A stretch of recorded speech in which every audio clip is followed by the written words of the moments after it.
നമ്മുടെ കരവും ഈ ശബ്ദവും ഉയർത്തി ദൈവത്തെ മഹത്വപ്പെടുത്താം. അനുഗ്രഹപ്രദമായ ഈ നല്ല രാത്രി സമയത്തിനായിട്ട് ദൈവത്തിന് മഹത്വം. ബഹുമാനപ്പെട്ട പ്രിയ പോൾ വിളക്കുവട്ടം പാസ്റ്റർ, ഇന്ന് രാത്രിയിലെ യോഗാധ്യക്ഷൻ, ഇവിടെ ആയിരിക്കുന്ന ബഹുമാനരായ ദൈവ ഭൃത്യന്മാർ, ഈ ഗ്രൗണ്ടിൽ പ്രാർത്ഥനയോടെ എത്തിച്ചേർന്നിരിക്കുന്ന മാന്യ ദൈവമക്കൾ, സമീപ ഭവനങ്ങളിലും സ്ഥലത്തും ശബ്ദപരിധിയിലുമൊക്കെ ഇരുന്ന് ഇന്ന് രാത്രിയിലെ ഈ ശുശ്രൂഷ ശ്രദ്ധിക്കുന്ന കേൾക്കുന്ന പ്രിയപ്പെട്ടവർ, ഓൺലൈനിൽ ലോകത്തിൻ്റെ വിവിധ ഇടങ്ങളിൽ ഇരുന്ന് ആരെങ്കിലും കാണുകയോ കേൾക്കുകയോ ചെയ്യുന്നെങ്കിൽ അങ്ങനെയുള്ളവർ, അനുഗ്രഹിക്കപ്പെട്ടതായ ഗായക സംഘം, മൈക്ക് ഓപ്പറേറ്റ് ചെയ്യുന്ന പ്രിയ സഹോദരങ്ങൾ, എല്ലാവർക്കും വേഗം വരുന്ന യേശുക്രിസ്തുവിൻ്റെ നിസ്തുല്യ നാമത്തിൽ ഈ സന്ധ്യയിൽ വന്ദനം.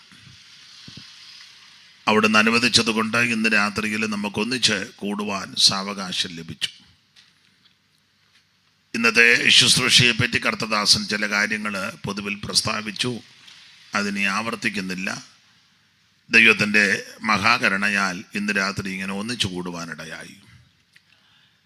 എല്ലാ പ്രിയപ്പെട്ടവരെയും ഇന്ന് രാത്രി ദൈവം അനുഗ്രഹിക്കട്ടെ. ഈ രാത്രിയിലെ തിരുവചന ശുശ്രൂഷയ്ക്ക് അടിസ്ഥാനമായി വളരെ പരിചിതമായ തിരുവെടുത്താണ് വായിച്ചത്. കഴിഞ്ഞ രാത്രികളിലൊക്കെ ശ്രേഷ്ഠരാകുന്ന ദൈവഭൃത്യന്മാരെ ദൈവം അയച്ച് കൂടപ്പെട്ടവർക്കും ദേശവാസികൾക്കും ആവശ്യമുള്ള ആത്മീക സന്ദേശങ്ങൾ ഇവിടെ അറിയിച്ചിട്ടുണ്ട്. ഇന്ന് രാത്രിയിലും അല്പസമയങ്ങൾ നമുക്ക് ദൈവത്തിൻ്റെ വചനത്തിൽ നിന്ന് ധ്യാനിക്കണം. അതിന് അടിസ്ഥാനമായിട്ട് വളരെ പരിചിതമായൊരു തിരുവെടുത്താണ് വായിച്ചത്. എബ്രായ ലേഖനം 9-ാം അധ്യായത്തിൻ്റെ 27-28 തിരുവെടുത്തുകൾ മാന്യ കർത്തൃദാസൻ ഒരിക്കൽ കൂടി വായിച്ച് സഹായിക്കണം. ഒരിക്കൽ മരിക്കുകയും പിന്നെ ന്യായവിധിയും മനുഷ്യർക്ക് നിയമിച്ചിരിക്കുകയാൽ ക്രിസ്തുവും അങ്ങനെ തന്നെ അനേകരുടെ പാപങ്ങളെ ചുമപ്പാൻ ഒരിക്കൽ അർപ്പിക്കപ്പെട്ടു. തനിക്കായി കാത്തു നിൽക്കുന്നവരുടെ രക്ഷയ്ക്കായി അവൻ പാപം കൂടാതെ രണ്ടാമതും പ്രത്യക്ഷനാകും. ദൂരവേയല്ല മരണം എന്നാർക്കറിയാം, ലേശവും ഇല്ല സമയം. ദൂരവേയല്ല മരണം എന്നാർക്കറിയാം, ലേശവും ഇല്ല സമയം. രാജാക്കന്മാർ വലിയ ധീരന്മാരായവരും, രാജാക്കന്മാർ വലിയ ധീരന്മാരായവരും, ധീരസാധുക്കളും ഈ ലോകം വെടിഞ്ഞു പോകും. ധീരസാധുക്കളും ഈ ലോകം വെടിഞ്ഞു പോകും. എപ്പോഴാണ് എൻ്റെ സോദര മൃത്യു വരുന്ന ഓർക്കായിലെന്ന് കഷ്ടമേ.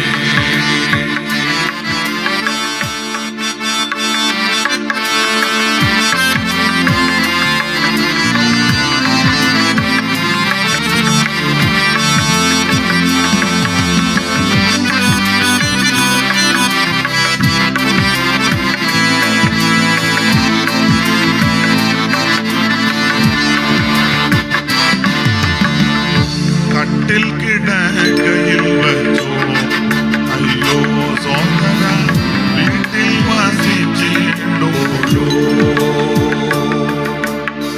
കട്ടിൽ കിടക്കയിൽ വച്ചോ അയ്യോ സോദര, വീട്ടിൽ വസിച്ചിടുമ്പോഴോ.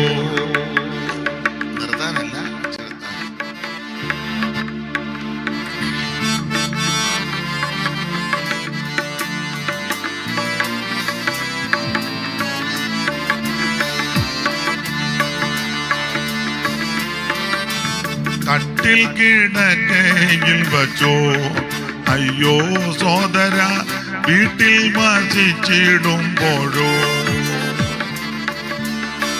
കാടുമലകളിലോ റോഡുതരുകളിലോ, കാടുമലകളിലോ റോഡുതെരുകളിലോ കൂട്ടുകാർ ചേർന്നു വഴിയാത്രകൾ ചെയ്യുമ്പോഴോ കൂട്ടുകാർ ചേർന്നു വഴിയാത്രകൾ ചെയ്യുമ്പോഴോ എപ്പോഴാണ് എന്റെ സോദര മൃത്യു വരുന്ന ഓർക്കായിരുന്നത് കഷ്ടമേ.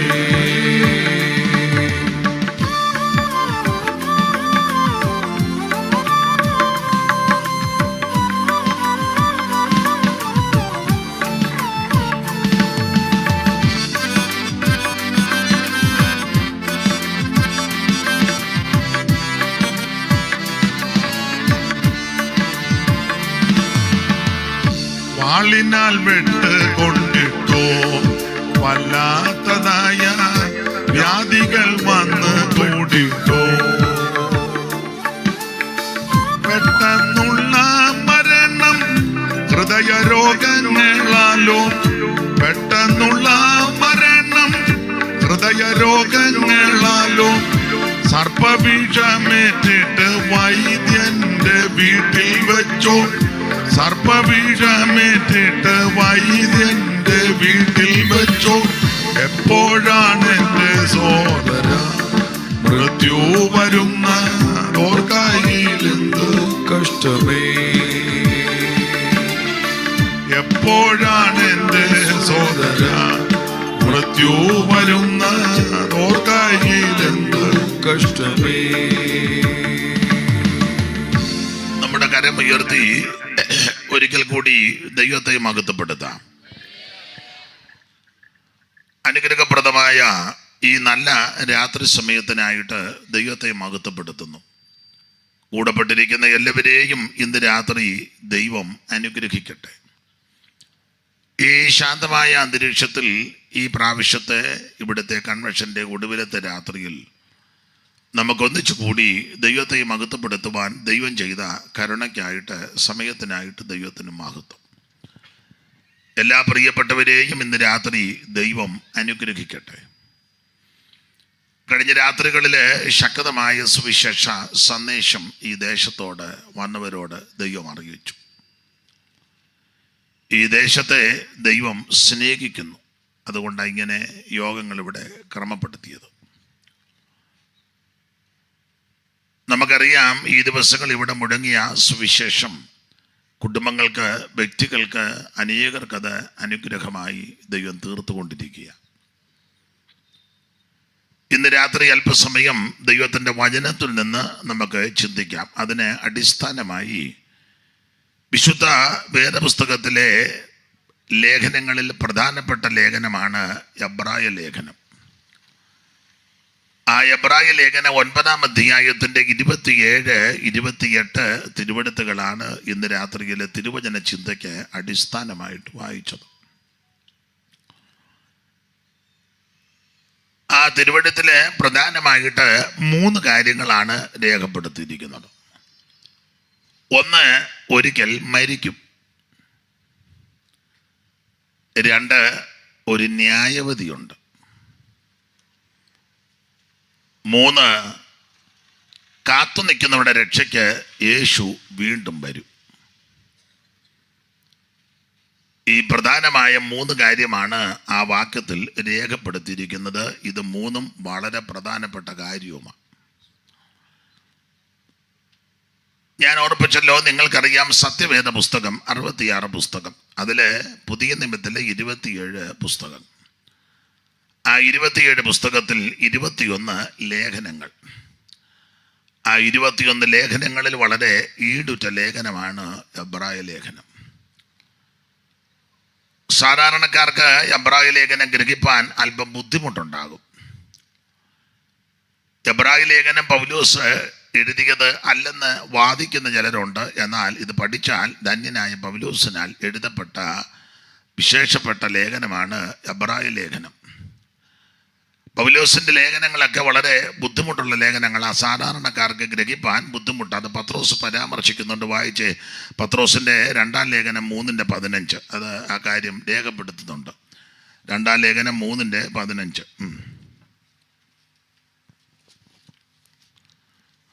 അങ്ങനെ തന്നെ നമ്മുടെ പ്രിയ സഹോദരനായ പൗലോസും തനിക്ക് ലഭിച്ച ജ്ഞാനത്തിന് തക്കവണ്ണം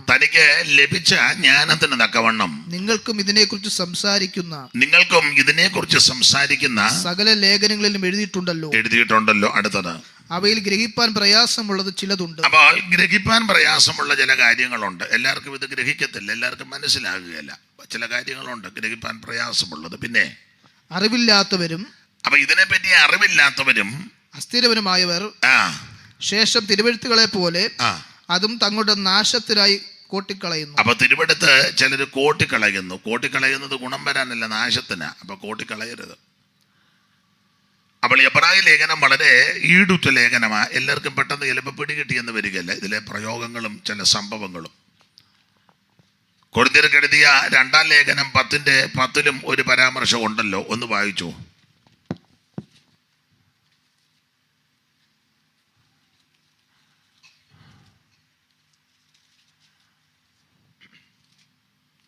അവന്റെ ലേഖനങ്ങൾ ഘനവും ഊറ്റവും ഉള്ളത് തന്നെ. അവന്റെ ലേഖനങ്ങൾ ഘനവും ഊറ്റവും ഉള്ളവ തന്നെ. അപ്പൊ ശ്രദ്ധിക്കുക, വളരെ ഘനമുള്ള ഊറ്റമുള്ള ലേഖനമായി ലേഖനങ്ങൾ.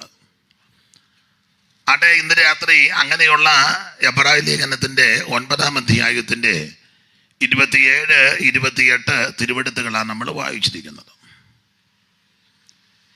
എബ്രായ ലേഖനത്തിലെ പ്രതിപാദ്യ വിഷയം ഏറെ നല്ലത് എന്നും ഇതിലെ പ്രധാന പുരുഷൻ വ്യക്തി നസറയനാകുന്ന യേശു ക്രിസ്തു, എല്ലാവരിലും ശ്രേഷ്ഠനാകുന്ന ഉന്നതനാകുന്ന മഹിമയുള്ള മഹത്വമുള്ള നസറയനാകുന്ന യേശു ക്രിസ്തു. ജിഗേസ് പാടിയിരിക്കുന്നത്, അവനൊപ്പം പറയാൻ ഒരാളുമില്ല, അവനെ പോലെ ആരാധ്യൻ വേറെ ആരുമില്ല. നിർദോഷൻ, നിർമ്മലൻ, പവിത്രൻ, പാപികളോട് വേർപെട്ടവൻ, സ്വർഗത്തെക്കാൾ വലിയവൻ. വേറെ ഭാഗങ്ങളൊക്കെ നമ്മൾ പഠിക്കുമ്പോൾ മോശയേക്കാൾ വലിയവൻ, ശലോമോനേക്കാൾ വലിയവൻ, ദൈവാലയത്തേക്കാൾ വലിയവൻ, സ്വർഗത്തേക്കാൾ വലിയവൻ. അത് ഒരേ ഒരു വ്യക്തിയാ, നസറയനാകുന്ന യേശു ക്രിസ്തു. അപ്പോൾ എബ്രായ ലേഖനത്തിലെ പ്രതിപാദ്യ വിഷയം ഏറെ നല്ലത്, പ്രതിപാദ്യ പുരുഷൻ നസറയനാകുന്ന യേശു ക്രിസ്തു. ഓരോ അധ്യായത്തിലും യേശു ക്രിസ്തു ശ്രേഷ്ഠൻ എന്ന് തെളിയിച്ചിട്ടുണ്ട്. അവിടുന്ന് ദൂതന്മാരെക്കാൾ ശ്രേഷ്ഠൻ യേശു ക്രിസ്തു. യേശു ക്രിസ്തു അപ്പോസ്തലന്മാരെക്കാൾ ശ്രേഷ്ഠൻ.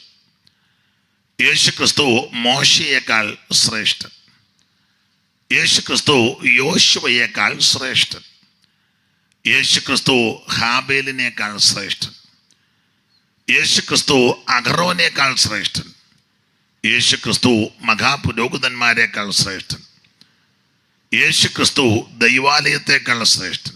അങ്ങനെ ഓരോ അധ്യായത്തിലും യേശു ക്രിസ്തു ശ്രേഷ്ഠൻ എന്ന് രേഖപ്പെടുത്തിയിരിക്കുക. അതാ ഈ പുസ്തകത്തിലെ പ്രധാന വിഷയം. ഇന്ന് രാത്രി എന്നെ കേൾക്കുന്നവരോട് ഓർപ്പിക്കട്ടെ, ഈ ആയുസ്സിൽ എനിക്കും നിങ്ങൾക്ക് ലഭിച്ച ഏറ്റവും വലിയ ഭാഗ്യം ശ്രേഷ്ഠനായ ഉന്നതനായ മഹത്വമുള്ള യേശുവിനെ ആരാധിക്കുവാൻ, യേശുവിനെ സേവിപ്പാൻ, യേശുവിനെ ശുശ്രൂഷിപ്പാൻ നമുക്ക് ലഭിച്ചതായ ഏറ്റവും വലിയ ഭാഗ്യം.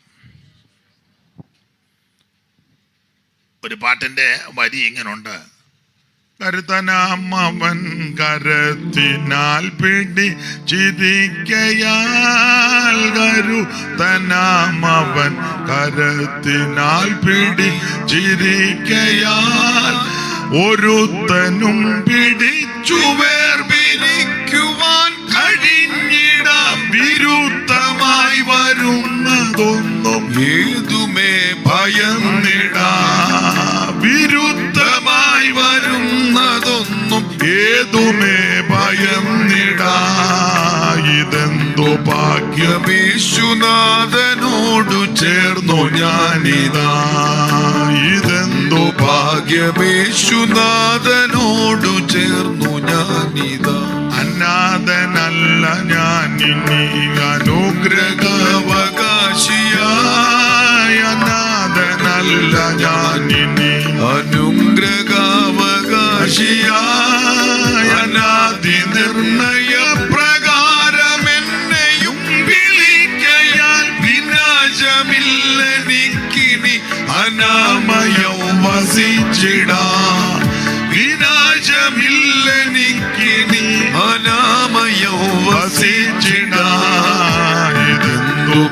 യേശുനാഥനോടു ഞാനിതാ. ഇതെന്ത് ഭാഗ്യം, യേശുനാഥനോടു ചേർന്നു ഞാനിതാ. ഇത്ര ശ്രേഷ്ഠനാഥൻ എന്റെ മിത്രമായി ഭവിച്ചു. ഇത്ര ശ്രേഷ്ഠനാഥൻ എന്റെ മിത്രമായി ഭവിച്ചു. ഇതെന്തു ഭാഗ്യം, യേശുനാഥനോടു ചേർന്നു ഞാനിതാ. ഇതെന്തു ഭാഗ്യം, യേശുനാഥനോടു ചേർന്നു ഞാനിതാ. കരമുയർത്തി ദൈവത്തെ മഹത്വപ്പെടുത്തുക. അപ്പോൾ ഈ ആയുസ്സിൽ നമുക്ക് ലഭിച്ച ഏറ്റവും വലിയ ഭാഗ്യം സത്യദൈവമായ, നിത്യദൈവമായ, ഏകദൈവമായ, സാക്ഷാൽ ദൈവമായ, ജീവനുള്ള ദൈവമായ യേശു ക്രിസ്തുവിനെ ആരാധിക്കുന്നതാണ്. അതായത് പുസ്തകത്തിലെ പ്രധാന വിഷയം നസ്രയനാകുന്ന യേശു ക്രിസ്തു.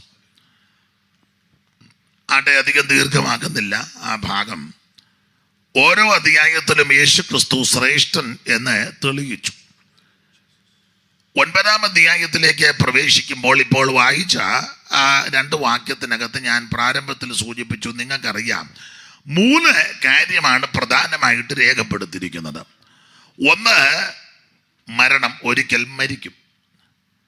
2, ഒരു ന്യായവിധിയുണ്ട്. 3, യേശു ക്രിസ്തു വീണ്ടും വരും.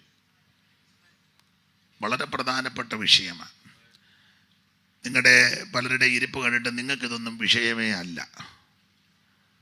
ആ നോട്ടോ ഇരിപ്പും കണ്ടിട്ട് ഇതൊന്നും നിങ്ങൾക്ക് വിഷയമല്ല. പക്ഷേ എനിക്കിത് വിഷയമാണ്. വേദപുസ്തകത്തിലും ഇത് വലിയ പ്രധാന വിഷയമാണ്. 3 കാര്യമാണ്. അതിലൊന്ന്, ഒരിക്കൽ മരിക്കും. ഇവിടെ ഇരിക്കുന്ന എല്ലാവരും മരിക്കും. നിങ്ങളുടെ ആ ചിലരുടെ നോട്ടോ ഇരിപ്പം കണ്ടിട്ട് മരിക്കുകയില്ല, അങ്ങനൊന്നും ഞാൻ മരിക്കത്തില്ല എന്നുള്ള രീതിയിലാണ് ചിലരുടെ ഇരിപ്പ്. ഞാനിവിടെ നിന്ന് ഇങ്ങനെ നോക്കി മിക്കതും പരുവക്കേടായി പോകാറായി. അത് തന്നെ മരിക്കുമെന്നുള്ളതിൻ്റെ ലക്ഷണമാണ്. ആ നോട്ടോ വരുമ്പം കാണുമ്പോൾ അറിയാം ഇത് ഒത്തിരി നാളിനി വണ്ടി ഓടുകയല്ലെന്ന്. അതിൽ ഇനി ആകുകയല്ല.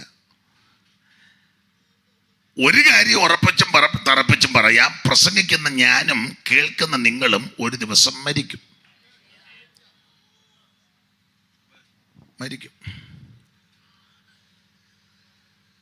സിനിമാ പാട്ടാണോ നാടകത്തിലാണോ ഒരു വരിയുണ്ട്, പണ്ട് കേട്ടിട്ടുള്ളതാ. വരിയെല്ലാം മറന്നുപോയി. പക്ഷേ തെറ്റ് കാരണം ഞങ്ങൾ ക്ഷമിക്കണം. ഇപ്പം വേണേ യൂട്യൂബുകാർ കട്ട് ചെയ്തിടുന്നവർ പറയാം അയാളിപ്പോൾ സുവിശേഷം ഒന്നും പറയുന്നില്ല, സിനിമാ പാട്ട് പാടി ഈ എന്തെങ്കിലും ഒപ്പിയിലല്ല ഇപ്പം എന്നാ ചെയ്യുന്നു. വരി ഇങ്ങനെ തെറ്റ് കാരണം ക്ഷമിക്കണം. പക്ഷെ നല്ല അർത്ഥമുള്ളത്. മരണം വാതിൽക്കലൊരു നാൾ. നിങ്ങൾക്കത് അറിയത്തില്ലല്ലയോ? നിങ്ങളെല്ലാം ആത്മീയരായതുകൊണ്ട്. ഏതായാലും തികഞ്ഞ ആത്മീയരായ ഗ്രൗണ്ടിൽ വന്നിരിക്കുന്നത്. മരണം വാതിൽക്കലൊരു നാൾ മഞ്ചലുമായി വന്നു നിൽക്കുമ്പോൾ, മരണം വാതിൽക്കലൊരു നാൾ പാടമേ ചാത്തുപോകല്ലേ, മഞ്ചലുമായി വന്നു നിൽക്കുമ്പോ. അപ്പൊ ശ്രദ്ധിച്ചേ, മരണം വാതുക്കല. സകല എണ്ണവും മരിക്കും. മരിക്കുകയല്ലേ മോനെ? ഓ, മൈക്ക് ഓപ്പറേറ്റ് ചെയ്യുന്ന ഉള്ളിയും മരിക്കും. നല്ല തവലക്കാരനും മരിക്കും. പിന്നെ സകല എണ്ണവും. കാരണം ഒരിക്കൽ മരിക്കും എന്നുള്ളത് ദൈവത്തിന്റെ വചനത്തിന്റെ വ്യവസ്ഥയാണ്. ഞങ്ങളുടെ നാട്ടിൽ, എൻ്റെ നാട് കുട്ടനാട്ടില്ല, അവിടെ ഹൈന്ദവ സ്നേഹിതന്മാർ ധാരാളമുണ്ട്, കത്തോലിക്ക സഹോദരന്മാരും ധാരാളമുണ്ട്. അപ്പോൾ കത്തോലിക്കരാകുന്ന പ്രിയപ്പെട്ടവരുടെ വീടുകളിൽ മരണമൊക്കെ നടക്കുമ്പോൾ റെക്കോർഡിടും. ചിലർ മൈക്കിൽ കൂടെയൊക്കെ പാടും. അതും ഇതുപോലെ നല്ലൊരു വരിയ, നല്ല അർത്ഥസമ്പുഷ്ടമായൊരു വരിയ. തെറ്റ് കാണുന്നേ ക്ഷമിക്കണം. മരണം വരുമൊരു നാൾ ഓർക്കുക മർത്യാ,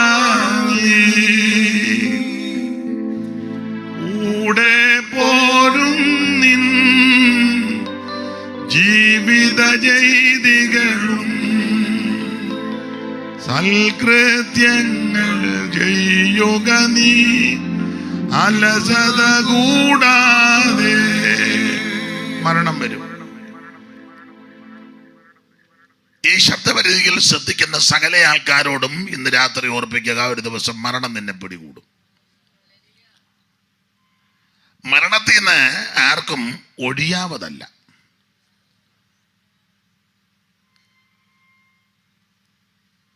മരിക്കുന്നതിന് മുമ്പ്, സ്വാഭാവിക മരണം നടക്കുന്നതിന് മുമ്പ് ചില ലക്ഷണങ്ങൾ കാണാം.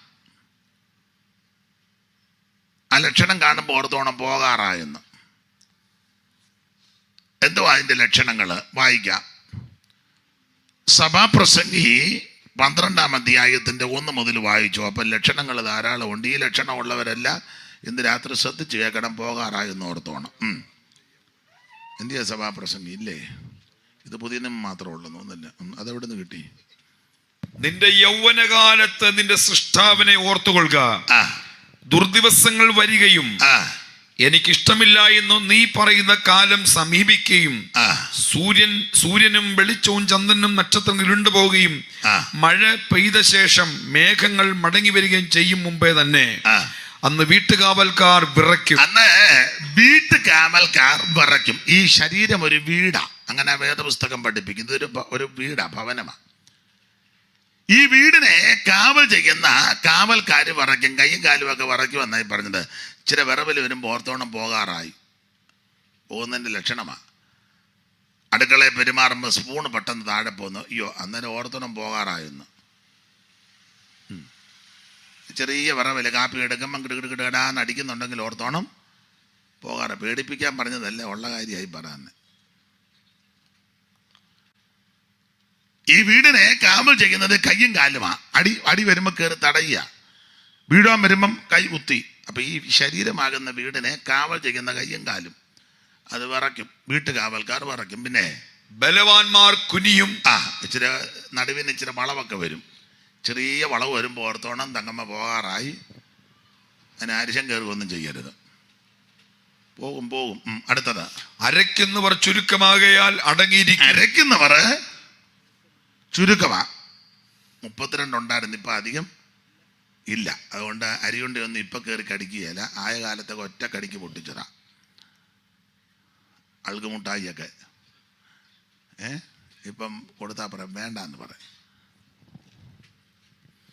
32 യുവാവിന് മുത്തിനോടൊത്ത ദന്തം. 32 യുവാവിന് മുത്തിനോടൊത്ത ദന്തം. ഡോക്ടർ പറിച്ചതും പട്ടതും നീക്കിയാൽ, ഡോക്ടർ പറിച്ചതും പട്ടതും നീക്കി ഏതാനും അങ്ങോട്ടു നാസിയാകിട്ടു. ബാല്യകാലത്തിലെ നിൻ സ്രഷ്ടാവിനെ ഓർത്തുകൊള്ളുകൻ പ്രിയനെ. ബാല്യകാലത്തിലെ നിൻ സ്രഷ്ടാവിനെ ഓർത്തുകൊൾ പ്രിയനെ.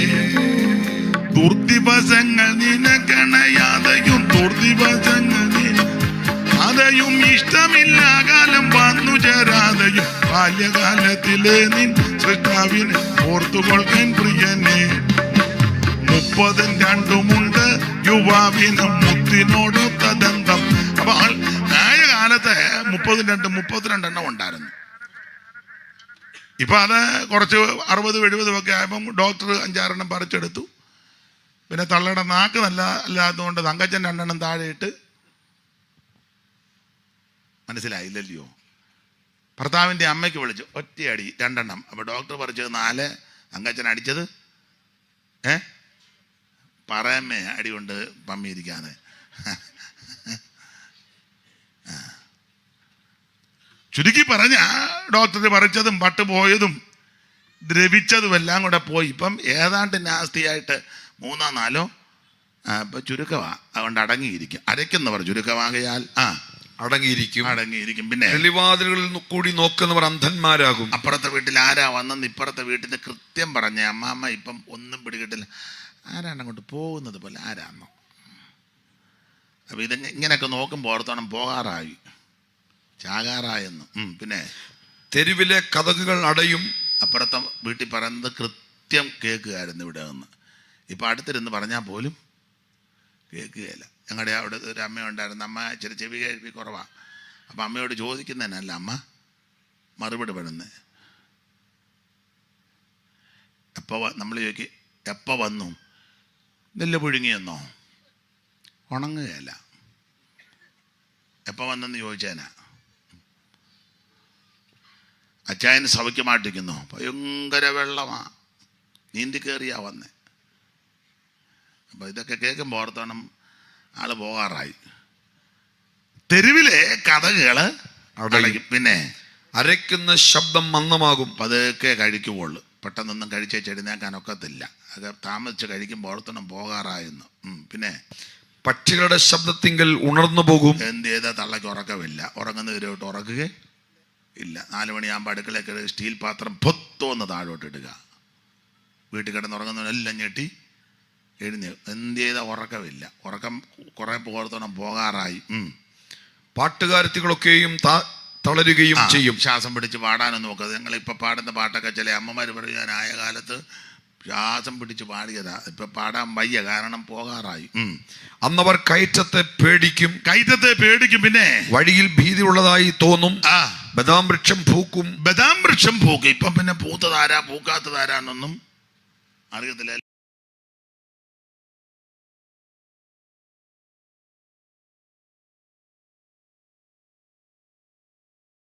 എല്ലാം ഇങ്ങനെ കളറും ഒക്കെ അടിച്ച് പമ്മിയിരിക്കുന്നതുകൊണ്ട് പൂത്തത് ഏതാ പൂക്കാത്തതാ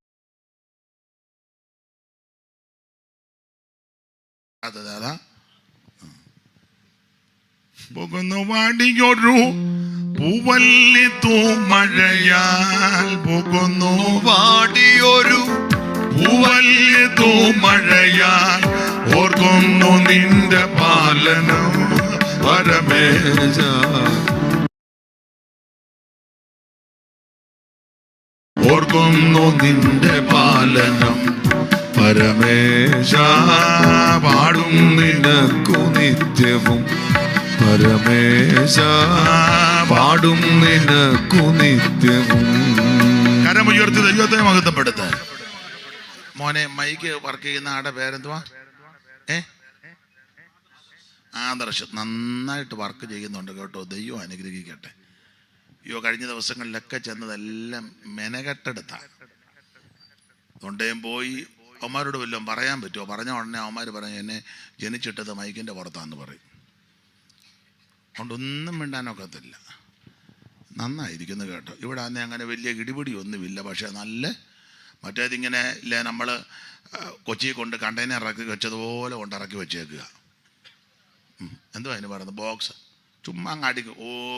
എന്തോ ചുമ്മാ എന്നിട്ട് കാണുന്നതെല്ലാം പിടിച്ച് തിരിക്കുക. മോനാന്നേ അടങ്ങിയിരിക്കുക. എന്ത് നല്ല സുഖം.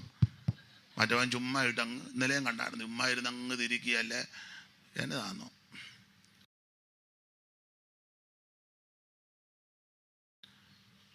മോൻ എല്ലായിടത്തും വന്നിരുന്നേ നല്ലതായിരുന്നു. ആദർശല്ലേ? രക്ഷിക്കപ്പെട്ടതാണോ? നന്നായിരിക്കുന്നു. ദൈവം അനുഗ്രഹിക്കട്ടെ. വളരെ നന്നായിരിക്കുന്നു. ഇനിയും കൺവെൻഷൻ നടത്തുമ്പോൾ പുള്ളിയെ വിളിക്കാവുള്ളൂ കേട്ടോ. അതുകൊണ്ടാണ് പറഞ്ഞത്. അപ്പൊ ശ്രദ്ധിക്കുക, ബദാം വൃക്ഷം പൂക്കും. പിന്നെ തുള്ളൻ ഇഴഞ്ഞു നടക്കും. രോചനക്കുരു ഫലിക്കാതെ. താഴോട്ടുള്ളതല്ല. മനുഷ്യൻ തന്റെ ശാശ്വത ഭവനത്തിലേക്ക്. അപ്പൊ ശ്രദ്ധിക്കുക, ഒരിക്കൽ മരിക്കും. ആ മരിക്കുന്നതിന് മുമ്പ്, സ്വാഭാവിക മരണത്തിന് മുമ്പ് ഈ ലക്ഷണങ്ങളൊക്കെ കാണിക്കും. ഇപ്പോഴത്തെ മരണം സ്വാഭാവിക മരണമല്ലെല്ലാം പെടുമരണങ്ങളാ. നമ്മൾ ചോദിക്കല്ലേ ബേബിച്ചൻ എങ്ങനെയാ മരിച്ചത്? അത് യോഗത്തിനിടയിരുന്ന് വാ പൊളിച്ചതാ, പിന്നെ മിണ്ടിയിട്ടില്ല. വേറൊരാൾ കയറി അടക്കിയായിരുന്നു. ഒറ്റ വായിക്കോട്ടയ്ക്കുള്ളതേ ഉള്ളൂ. നീ നമ്മൾ ചോദിക്കല്ലേ അല്ല അമ്മണിമാമ എങ്ങനെയാ മരിച്ചത്? അതൊരു ഇക്കിളെടുത്ത് പിന്നൊന്നും മിണ്ടിയില്ല. അമ്മണി ഒരു ഇക്കിളിനേ ഉള്ളൂ.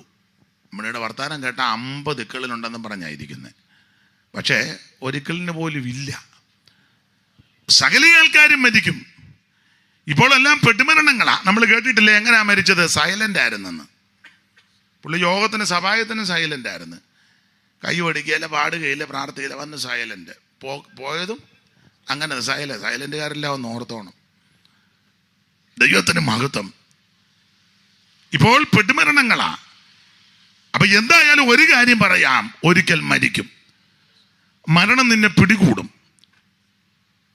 സ്തോത്രം. മനുഷ്യന്റെ ആയുസ് ചാഞ്ഞു പോകുന്ന നിഴല് പോലെയാ, പുരപ്പുറത്തെ പുല്ല് പോലെയാ, നിലത്തൊഴിക്കുന്ന വെള്ളം പോലെയാ, ആവി പോലെയാ മനുഷ്യന്റെ. ഏത് മനുഷ്യനും ഉറച്ചു നിന്നാൽ ഒരു ശ്വാസമാ.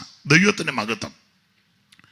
സങ്കീർത്തനത്തിൽ ഒരു പദമുണ്ട്, 70 ഏറെ ആയാൽ 80. അതെല്ലാം വളരെ പ്രയാസവും ബുദ്ധിമുട്ടുമാ. അത് വേഗം തീരുമെന്നാ പറഞ്ഞിരിക്കുന്നത്. നമ്മുടെ ആയുസ് ക്ഷണികമാ. മനുഷ്യ ജീവിതം 2 വിഷയത്തിൽ അധിഷ്ഠിതമാ. 1 ക്ഷണികത, 2 നിത്യത. അപ്പോൾ മരിക്കും, എല്ലാവരും മരിക്കും. മാത്രമല്ല, മരണമെന്ന് പറഞ്ഞാൽ മരണം സാർവത്രികമാ. എല്ലായിടത്തും ഉണ്ട് മരണം.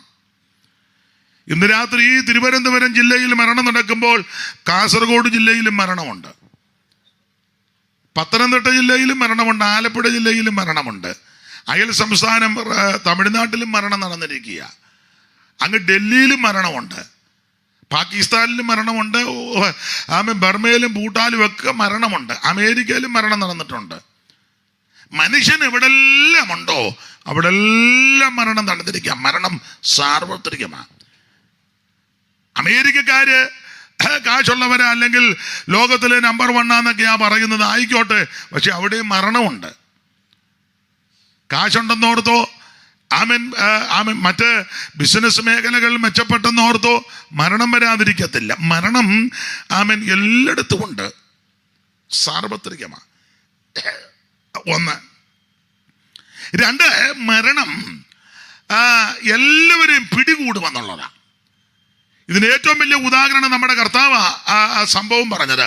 ലൂക്കോസിന്റെ സുവിശേഷം 16-ാം അധ്യായത്തിന്റെ 19 മുതൽ കർത്താവ് ഒരു സംഭവം പറഞ്ഞല്ലോ, ധനവാന്റെയും ലാസറിന്റെയും കാര്യം. ഒന്ന് വായിച്ചോ.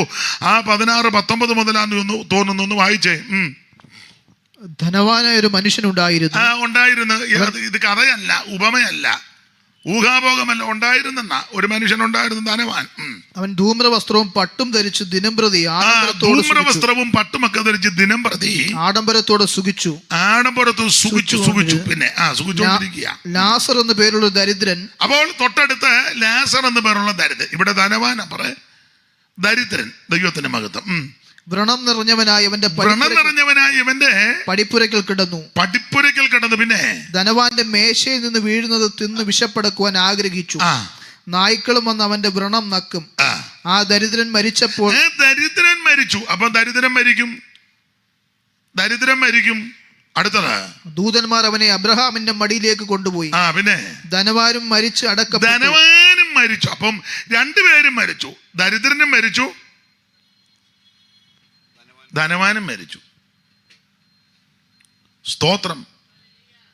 രാജാക്കന്മാർ വലിയ ധീരന്മാരായവരും,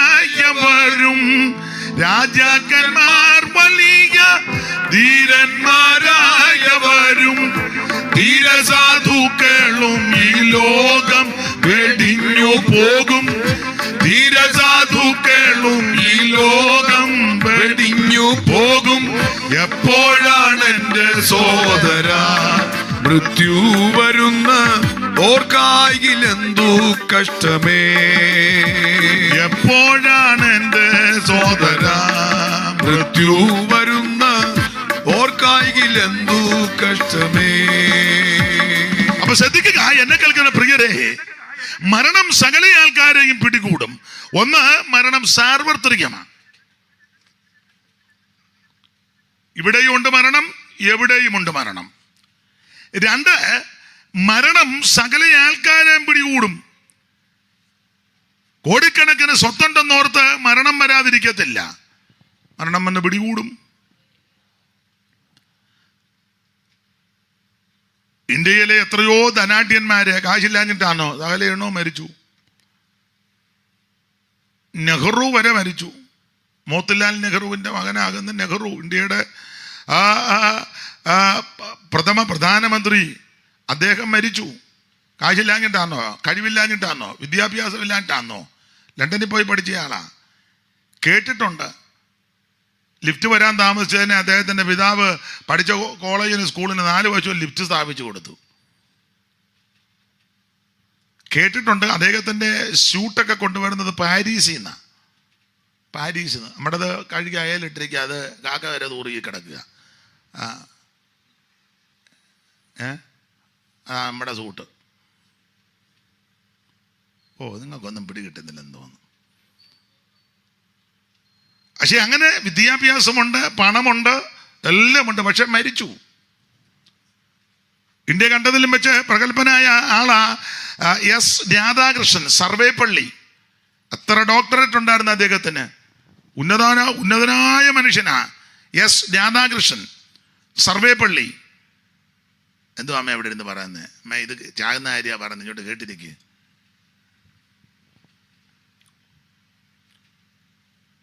അപ്പോൾ അദ്ദേഹം മരിച്ചു. അദ്ദേഹത്തിൻ്റെ 1 മണിക്കൂർ ക്ലാസ് ലഭിക്കാൻ ലോകത്തിലെ ഉന്നതന്മാരിങ്ങനെ ആകാംക്ഷ വരുത്. അദ്ദേഹം കേംബ്രിഡ്ജിലും ഓക്സ്ഫോർഡിലുമൊക്കെ വിസിറ്റിംഗ് പ്രൊഫസറായിരുന്നു. 1 മണിക്കൂർ ക്ലാസ് കിട്ടാൻ ലോകത്തിലെ ഉന്നതന്മാർ നോക്കിയിരിക്കുക. അത്രയ്ക്ക് പ്രഗത്ഭന എസ് രാധാകൃഷ്ണൻ. അദ്ദേഹവും മരിച്ചു. ആരാ മരിക്കാത്ത?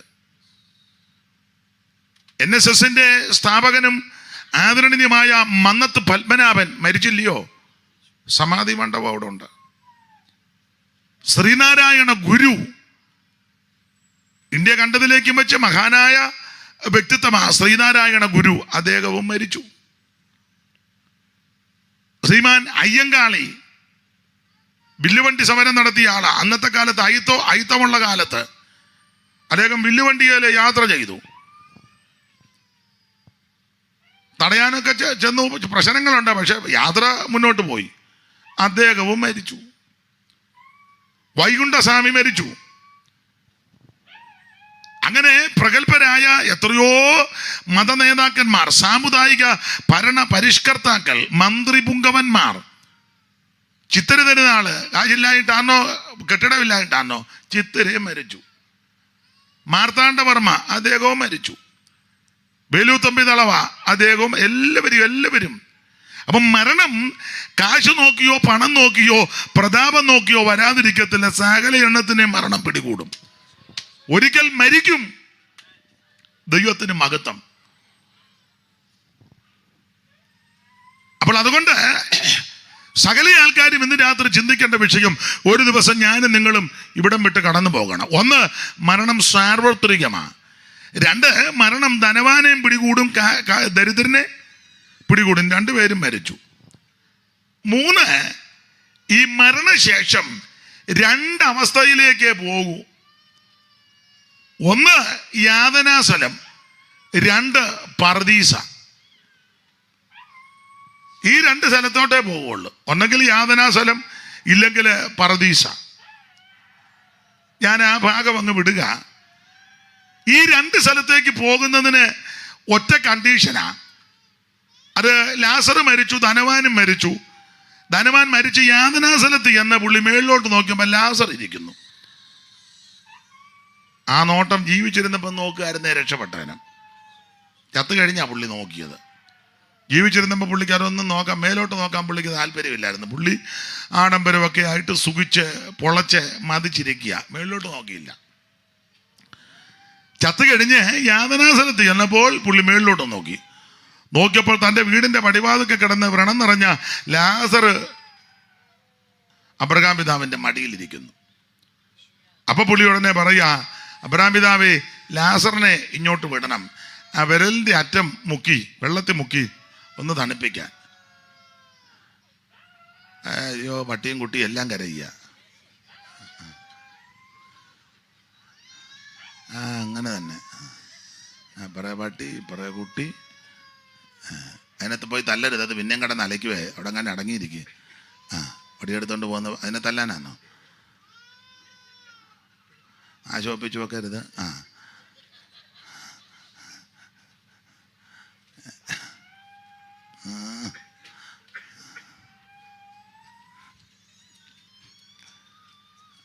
അവർ രണ്ടും ഒത്തോണ്ടാ. ഒരടി കൊടുത്തിട്ടുണ്ട്.